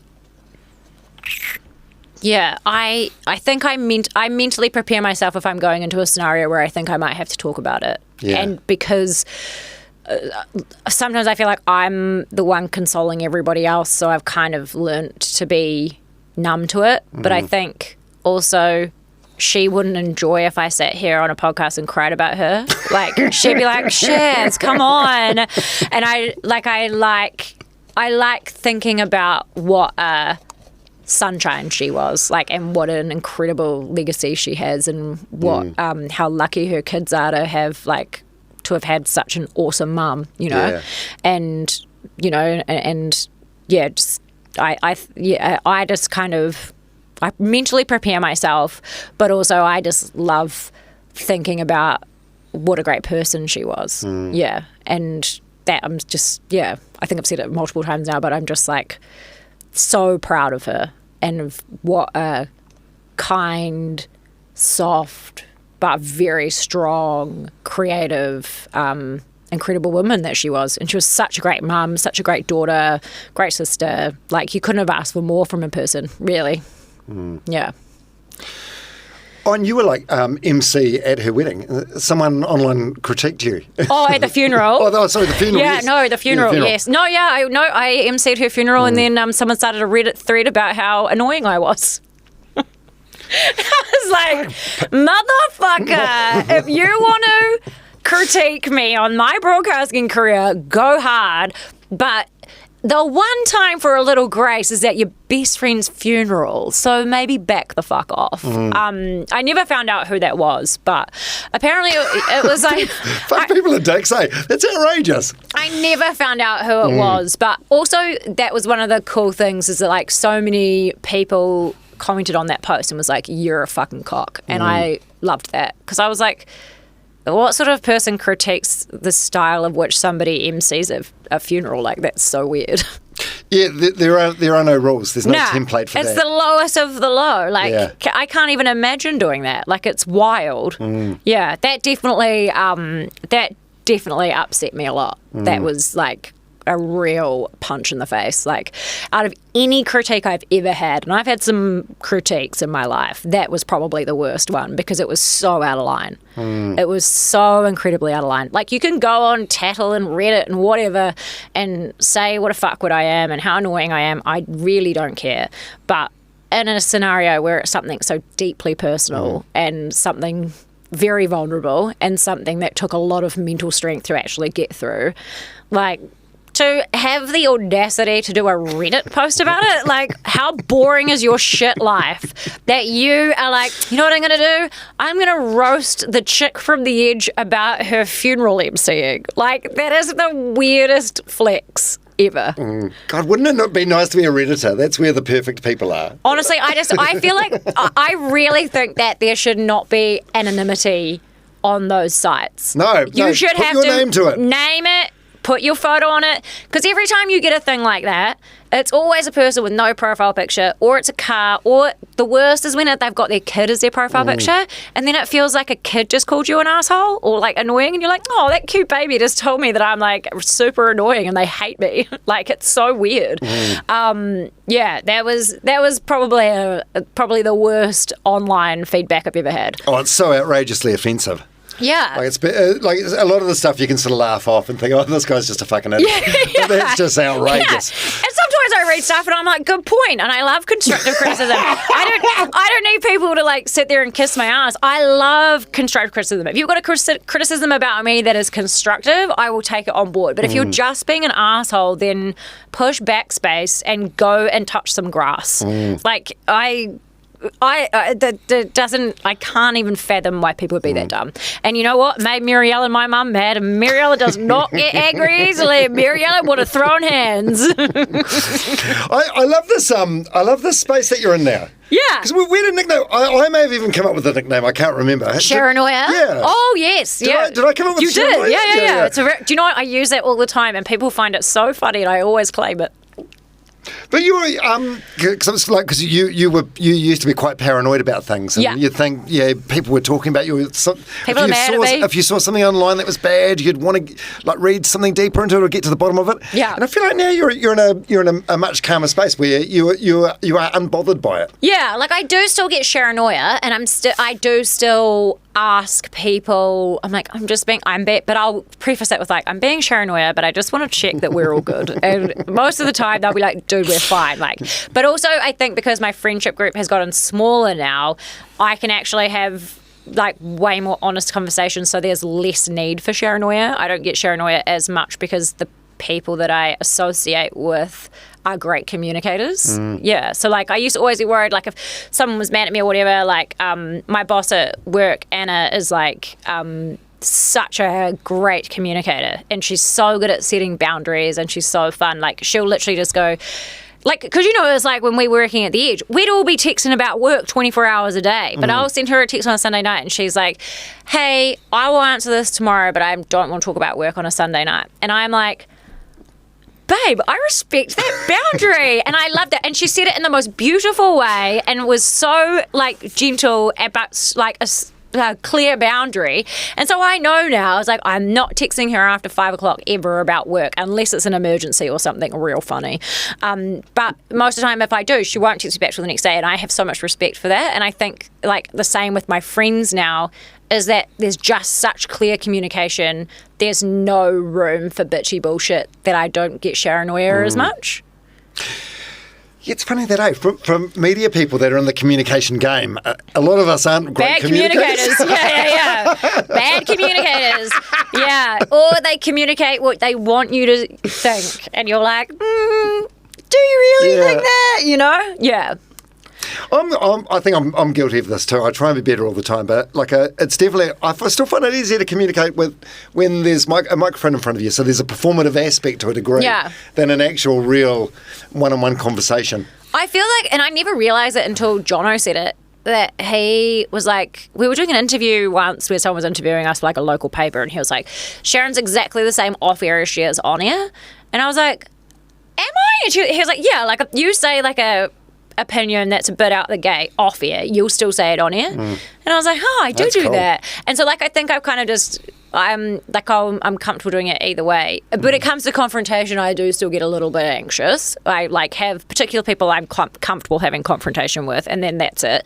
But otherwise I try to be like I try to be a good communicator. Sometimes, you know what? I finished when I was 15. My grammar's bad, so sometimes I write a Sharynoid email, and then I put it in ChatGPT, and it makes me sound like a normal person, and it's very helpful, and I enjoyed it. Yeah, we should all lean into AI. Make this email a little bit softer. Yeah. Oh my God, you should read my coaching notes. I mean, Shana, who works here producing your podcast, she'll tell you. Like, we do our podcast, and I do our coaching when she was doing on air, and I'll be like, fucking rah. My notes will come through and be like, I thought it was wonderful how you did this thing. It was very amazing. You know, and it would just make me sound so professional. It was great. So life at 40 seems to be looking pretty good for you. Yeah, I weirdly don't have a thing about getting older where I am pumped when I get to have a birthday, because so many people don't get the privilege of having a birthday. So I don't have an issue with getting older. But I do. I mean, perimenopause sucks, but like, apart from, you wouldn't know about that, fucking boys. Are you in perimenopause now? I think so. I've got the aircon really cold just in case you were having like hot flushes. Yeah, no, I do get hot. I do get sweaty. No, I'm starting getting like acne. Not acne, but I'm starting getting like heaps of big pimples and shit. And you're like, oh. No, but it's, I do feel like I've always been, like, I've got friends that have passed before they hit 40, and you know, I'm like, that's a privilege. Yeah, and I like think about it, and I'm like, fuck, what a privilege it is to turn 40. Like, we should be so proud that we made it this far, like through everything that we've been up against, we've made it. And but I do feel like 40 is going to be my best decade yet. I feel like everyone says that when they go into a new decade, but like my 20s were a little up and down, my 30s were pretty good, but I feel like my 40s, I'm like, I know where I'm at now. Like, I know where I'm going. I know what I'm doing. I mean, do I get disheartened? Absolutely. Do I question myself? Of course. But I feel like I'm more confident in myself. Yeah. I recorded a podcast the other day with this guy, Nathan Wallace. Have you heard of him? He's like he's a parenting guy. Neuroscience guy. And he was like, this is advice for anyone, actually. He goes, for everyone's life, 10% of it's going to be fucking awesome. Yeah. Even people that don't deserve it will have awesome stuff happen to them. 10% is going to be fucking shit. You're going to deal with grief. You're going to deal with hurt, disappointment. He goes, 80% of it is pretty much nothing, and it's just how you view it. Yeah. So you've got to try and be positive about it. And I thought, that's a really good takeaway. It is a really good takeaway. And I think it's like, I mean, Bryce still does tell me off that I give energy to people that don't deserve it, and that's probably his biggest gripe about me, is that I give too much energy to people that don't deserve it. But I think I'm getting better at that. But I think one thing I've realised, like, since I've left radio, is that, like, I always made it, because I witnessed shit behaviour and witnessed people making people feel shit, I always went out of my way to help people coming up after me, to not be difficult to work with, to be positive and encouraging and say thank you and all that, and try to be like the easiest person to work with. But what I realize now is that, like, you can have your career being an asshole, or you can have your career being so nice. But if you have a couple of bad days and you're a bitch to somebody 1 or 2 times, you are a cunt for that entire 20 years. Sorry, Mum. Yeah. And that's what I've learned now. It's like, I literally was having a bad time. Personally, I was really struggling, and I may not have been the best version of myself for a small period of time. But for the majority, I was great. This is like a very specific story you're talking about. No, it's not specific. It's like, I think it's like a specific thing. Like, you can be, and it is for me. It's like, my thing was, I wanted to uplift, especially other women in the industry. I wanted to be helpful. I wanted to be grateful. I wanted to, like, be easy, and I wanted people to go, Sharyn's easy to work with, but I've realized now that you can't please everyone. People are still going to not like you. You can go out of your way and always be kind and whatever, and that's fine, but you have to accept that there's still going to be people that are like, she's a bitch, and you just have to be like, well, I know I'm not a bitch, so have I had a couple of bad days? We all have. But I take responsibility for my actions. Yeah. I think it's better to be nice as well, because it's like, for selfish reasons, like if you're an asshole or you're difficult to work with, even if you're really good, as soon as you're no longer good, people are going to kick you out that door so fast. Oh, yeah. And that's the thing, is that, like, do you know what? And I always say this, that people should have to work with John O'Pryor for a month before they become a radio announcer, because he's like the nicest person in the world. He should have the biggest ego, and he has absolutely no ego at all. Like, if you ask Jono, he's got a broken collarbone. This actually happened. Jono, you broke your collarbone. Are you okay? Like, did it hurt? Are you in pain? Like, oh yeah, it was fine. What did you get up to on the weekend? He does not want to talk about himself ever. If you give him a compliment, doesn't want to hear it. Like, doesn't want a bar of it. And I think that that's like the beautiful thing about him, is that he's like the top of his game, nicest guy ever. But do you know what? Him and Ben are probably the 2 people that everybody actually, they have been nice their entire career. So probably when they leave radio, people will be like, nicest guys in radio. Nicest guys in radio. Oh, no, they are, though. They're lovely. And they're so nice. And they work really fucking hard, too. Oh, my God.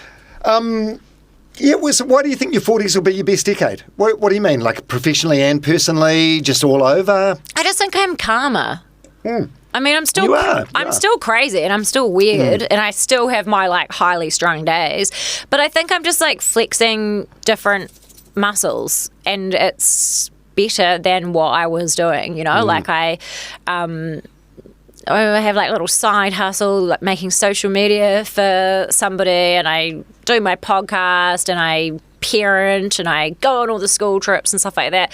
I feel like I have more balance and I have more variety, and I now know who in my life is a genuine legend and who's not. And I think that has been a game changer for me, is to, like, actually shrink everything down, make my life smaller, do things I actually care about, and not having people make you question yourself. Like, everyone around me, I feel like, encourages me now, and I don't feel questioned, and I don't feel like, if I'm like, I know this is weird, but trust me, that I can just run with it, and they'll be like, okay, but if it doesn't work, we are going to remind you said trust me, you know?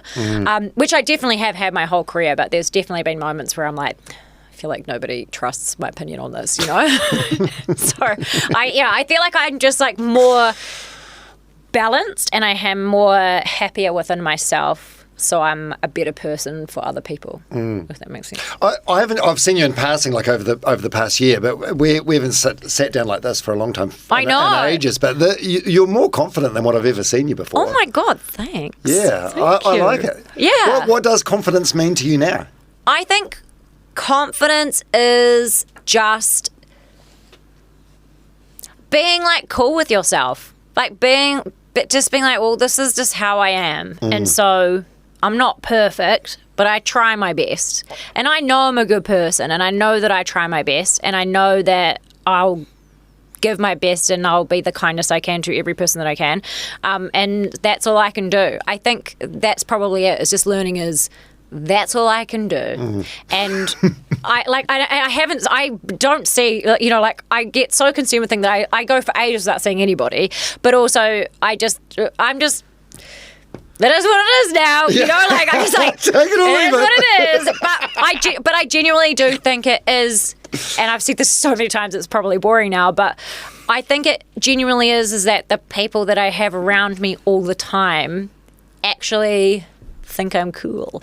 But they actually like me and they want to spend time with me and they like that I'm weird and they don't have a problem with telling me if I'm a dick or I'm wrong or whatever, but we can have healthy communication and it doesn't matter. There's just I don't have any bullshit in my life at the moment, it feels like, which is really, really great. And I have like, and it's like, and you know what it's like going into podcasting is it's like so scary, and like having different people that are like really encouraging, like Bex and Steph that we used to work with at The Edge. Like, Steph Monks and Bex Dewhurst. Yes, and they have started a podcast called Mums Talking, and so they're kind of on the podcast journey now, and I've been able to like go in like kind of how you did and being like, guys, it's really like disheartening at times, but you just got to keep sucking up. But we've now like found this thing where we just pump each other up all the time. Where we were like, hey, I really liked that post that you did, or that episode was really great, and like, have you guys tried doing this? And we have this like really. It's like we've all grown up, but we have these really cool conversations, and they can just go anywhere. But you feel safe having the conversation. There's never a worry of like what's going to happen after. Yeah, there's no agenda or... No, I feel like no one has an agenda anymore. Whereas I feel like when you're a radio announcer, people have an agenda a little bit. Like, someone wants your job. There's no ulterior motive. Someone wants your job. You make them a good commission. Like there's definitely some people that used to say hi to me all the time that do not say hi to me now, and I'm like, hey. Well, you're like you've mentioned your podcast a couple of times. You're like a queen of podcasting in this country. You did hardly, not at the moment. Need some listeners. Feel free. The trainee sexologist years and years ago. Yep. Then there was another series called Better Me, hopefully. Yep. And now you're doing a little bit extra. Yes. So the other two were sort of episodical or seasonal, and now this one's like an ongoing... Every week, twice a week. Yeah. Yeah, and it's a lot of work. Like, and it's funny because like Bryce goes to me, he's like, I thought you were only supposed to be working part-time. I was like, mate, I don't have 2 producers and 3 co-hosts. Not yet. I'm just, I'm hustling. I'm booking, and I'm booking my own interviews, and I'm sliding into people's DMs, and I'm like begging people for an opportunity, and like going down and being like, anyone want to use me for anything? Anyone want to do some radio stuff? And and I'm just like, I feel like it's exciting, but it is humbling. It's different having a podcast when you're not on radio at the same time to be like, hey guys, if you want to hear my podcast, it's really good.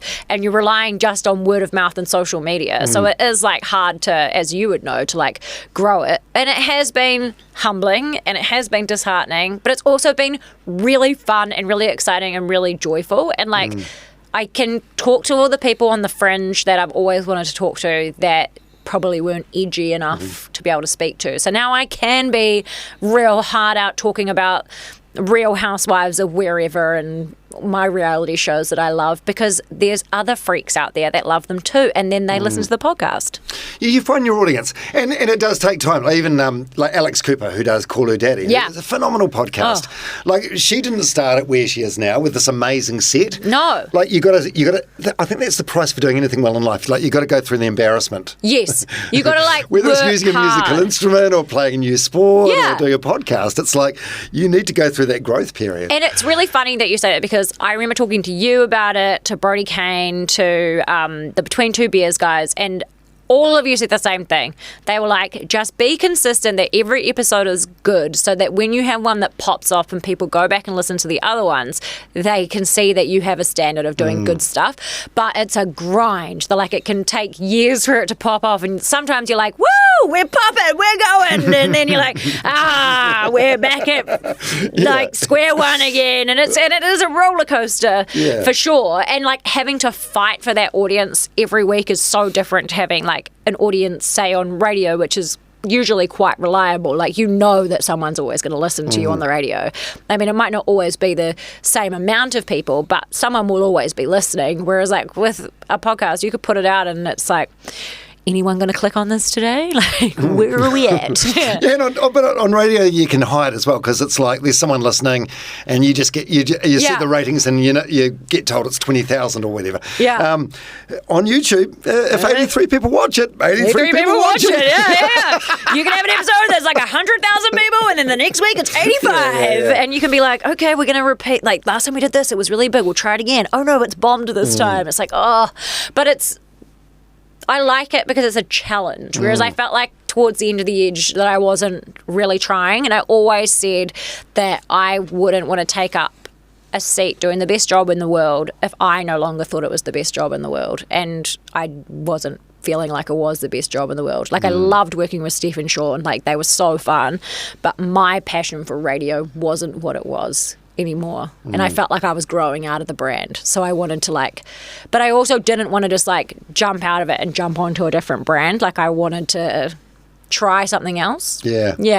And you've definitely done that, because I heard you on the Between Two Beers podcast, which you did at the beginning of last year, 2025. Yeah. And you were at that stage, you were like, it might just be a gap year. Yes. And here we are 18 months later, so it's clearly not a gap year. No, it's not a gap year. And I asked you before, what your dream radio show would be, and you couldn't come up with an answer, so it's not even something that you've thought about. I haven't thought of it. It's funny, even when you said that just then, I'm like, oh, my dream radio show would be a Guy, Sharyn and Clint podcast. And then I'm like, hang on, no, that's not a radio show, that's a podcast.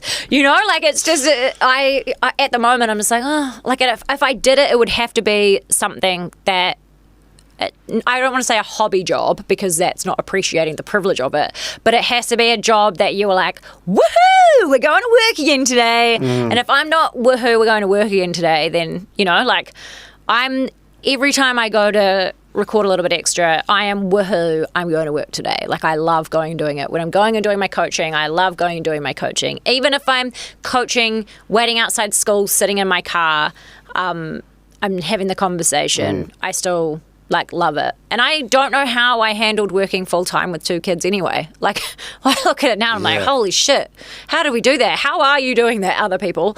It's wild. But I feel like my relationship with my kids is better as well, because they see me more often. Yeah.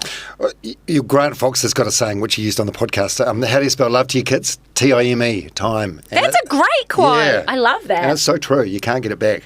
You need to put that on one of your social media tiles with an emotional song. You need to... What was the one last night? Was it Graham Henry? Yeah, and the song was Cat Stevens, father and son. Fucking hell. I was reading it and I was like... Because Graham Henry, I love so much. I cried when I watched Weight of the Nation, the documentary, when he started crying. And so when I was reading it, I was like, oh, this is amazing. I saw Graham Henry at a house party once at the end of last year. And what sort of house parties do you go to these days? I was going to a housewarming for a guy I work for who's friends with him. And he was there, and the whole night I was like, I'm going to go talk to Ted. And then by the time I talked to Ted, I'd had a few drinks. I was like, Ted, remember that time you winked for me in a photo? And I was like, no, this is the worst day of my life. But he's just such an aura. So when I saw your post with that emotional song, I genuinely teared up. He's just a sweet human. He's such a great guy. He does always look like he's chewing a wasp. Yeah, yes. But I just love how he loves having a wine. How him and the Mad Butcher is always on the piss together and Waikiki. Yeah, so great. Kayaking together. It's so odd. So couple odd. Of sirs. Yeah, I know. So great. Hey, we've been going almost 2.5 hours. When Bryce was on, we did 2 hours 16. So you've beaten him. I have, because I'm a better broadcaster. Good more to say. What do you hope your boys say about you one day, Tyson and Reuben? I guess probably similar to how I talk about my mum. I don't have anything negative to say about my mum. My mum's the coolest. The only thing I would say about my mum is that she worries too much. And that's the only negative thing I could say about her. So I think for them, I would want them to say that I always showed up, that I was always there when it mattered, that I was fun, that I was kind, and that I was cool. I want them to be she was a cool mum. Oh, you know? 5 out of 6. Yeah, yeah. But you know how you'd have those parents that when you were growing up and you're like, man, such and such's dad is so cool. I just want them to be like, Mum was pretty good. I want them to want to hang out with me. I want to be the parents that the teenagers want to hang out with and be like, how cool was when the friends come over and they're like, hey, Sharyn, what's up, Mum? And I'm like, hey, boys. I want to be the mum that they want to have around. If you're like that, you know that if their friends are like, oh, your mum is so cool, Tyson, he's going to be like, oh my God, I'm dead. No, that already happens. Oh. It already happens at school. Because I drop them off at the gate now, but I do pick up, and sometimes I just like to go in with him if I'm feeling a bit flat, because the kids think I'm cool. I've got like a thing going with a couple of the kids where they're like, "Hey, Miss Sharyn," and I'm like, "What's up, Miss blah blah," and like, or they'll go, "Hey, Queen," and I'm like, "What's up, little Queen?" And they talk to me like I'm cool, and so I love like going on the school trips and like the little girls that think I'm cool, and they think I'm cool, and Tyson's like, ugh. But sometimes it's the best ego boost is kids treating you like you're the best. Well, you do. You've got good energy. What does success look like to you now? Happiness. Yeah. Yeah. Joyfulness, calmness, happiness. Being able to pay for a babysitter. Yeah, but like being able to afford to spend time away from my kids. No, but like I think it's just like calmness and happiness. Like success to me is like finding joy in what you do and not dreading. I think not having the dread of Monday. Like I like being able to like get into work and enjoy what I'm doing. Did you have that towards the end? Yeah. Yeah. Yeah, for sure. I think the last like couple of years I definitely started to dread, where I was like, oh my God, like, and it was not because of the environment, it was just because I'd done the job for so long. Like, and I never wanted to get to the point where I was recycling stories, and I was like, I'm going to start recycling stories soon. Oh, it's just so much content you have to go through. I know, but I also just got really good at like just adding text. It's something Bryce is really good at too. And I'll listen to a story and I'm like, and it's about me, and I'm like, did I do that? And I'm like, that motherfucker, he has added some text to that. But yeah, I think it's probably just not having the dread anymore and enjoying what you're doing is key. When do you think you've been your happiest? Now. Yeah, really? Yeah. Apart from obviously losing my friend, I would say now is probably the happiest I've ever been. Yeah. What would you say your best and worst habits are? My worst habit is that I give energy to people that I shouldn't, but I am getting better at it. It's a work on. That I can be a little bit hyper-focused. I'm probably on my phone too much, but also, in my defense, 99% of my job is on my phone. We can all justify it. No, but it is, because like it's emails, it's social media, and I edit videos. It's all on my phone. And what else would be my worst habit? I would say those. Also, like, I can be impulsive, which is sometimes a good thing. And I think my best habits, do you mean like habits or attributes? Yeah, maybe attributes. Like personality let's go with attributes. And my best ones would probably be that I'm loyal, caring, kind most of the time, and generous. Oh, am I? Okay. I also like to just think I'm fun. Like but I think I make oh my God, do you know who said it to me? Haley Holt goes to me once. She goes, "You make me feel better about my anxiety because you're so anxious," or something like that. Like, she's like, I think sometimes because I'm so weird and like I'll tell you all my deepest, darkest secrets ever. That sometimes because I'm so much of an oversharer that I make other people feel normal. So maybe that's a good thing.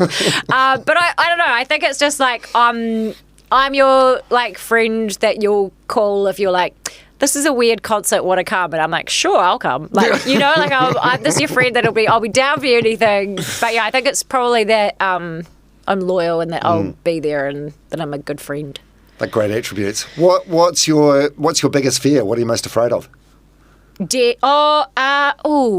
biggest thing is I'm not afraid of my own death, apart from how it would affect my children. But I think probably my biggest fear is like family or like friends dying.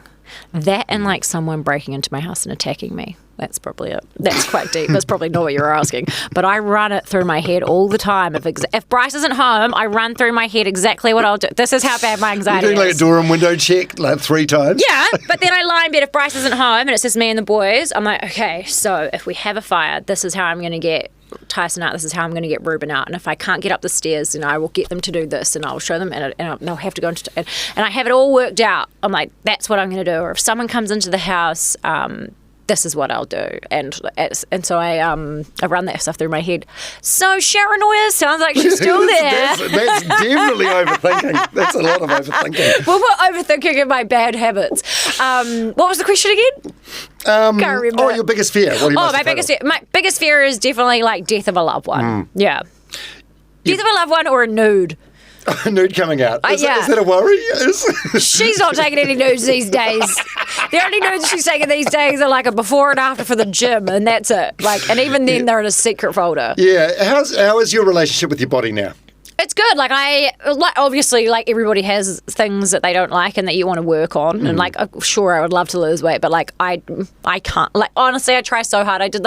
I'll do a diet for like 3 months, and I'm in deficit of calories, and I'm working out every day, and I will be exactly the same as if I ate McDonald's every day. It's so annoying. But I think my relationship with my body is good because I now focus on being strong rather than skinny.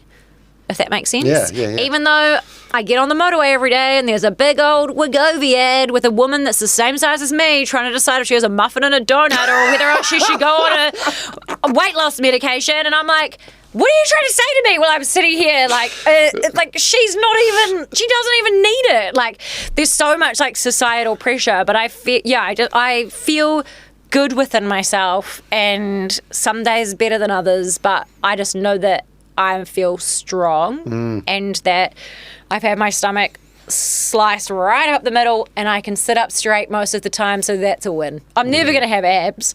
I wish I could, but I won't because they're sliced to smithereens, and also I love ice cream, so it's not going to happen, you know. And but yeah, it is pretty good. I think it is what it is. I've got to that point. Well, this has been way funnier than what I anticipated, this whole chat. Did you? And not that I didn't think it was going to be funny, but I thought it was going to be like, I don't know, maybe a bit more serious. But you thought I was going to cry? I am emotional. 2 hours 35, and you're still bringing the heat. There's some big energy here. No, well, you know, I've got stamina, and I also had caffeine on the way here and caffeine here, and I stuffed a sandwich in my face on the way here. Do you regrets? You got any regrets? Yes, I have regrets on. I reckon my last year of radio, my ADHD was like at its full peak, but also because I was really tired and I had so much going on that my brain by the time I got to work was completely spent. So I do regret that I was probably a bit annoying, especially my last 6 months at the edge, like because I just struggled so hard to focus. So I think that I was just so mentally effed by the time I got to work that I probably sometimes was probably a bit annoying to be around. So I do have that regret. Although, like, I have apologised to producers and be like, hey, I'm really sorry if I was hard work last year. I had a lot going on. My brain was not working properly, and I'm sorry if I ever made you feel bad. But probably that, and also I think the biggest one was caring too much about what people thought.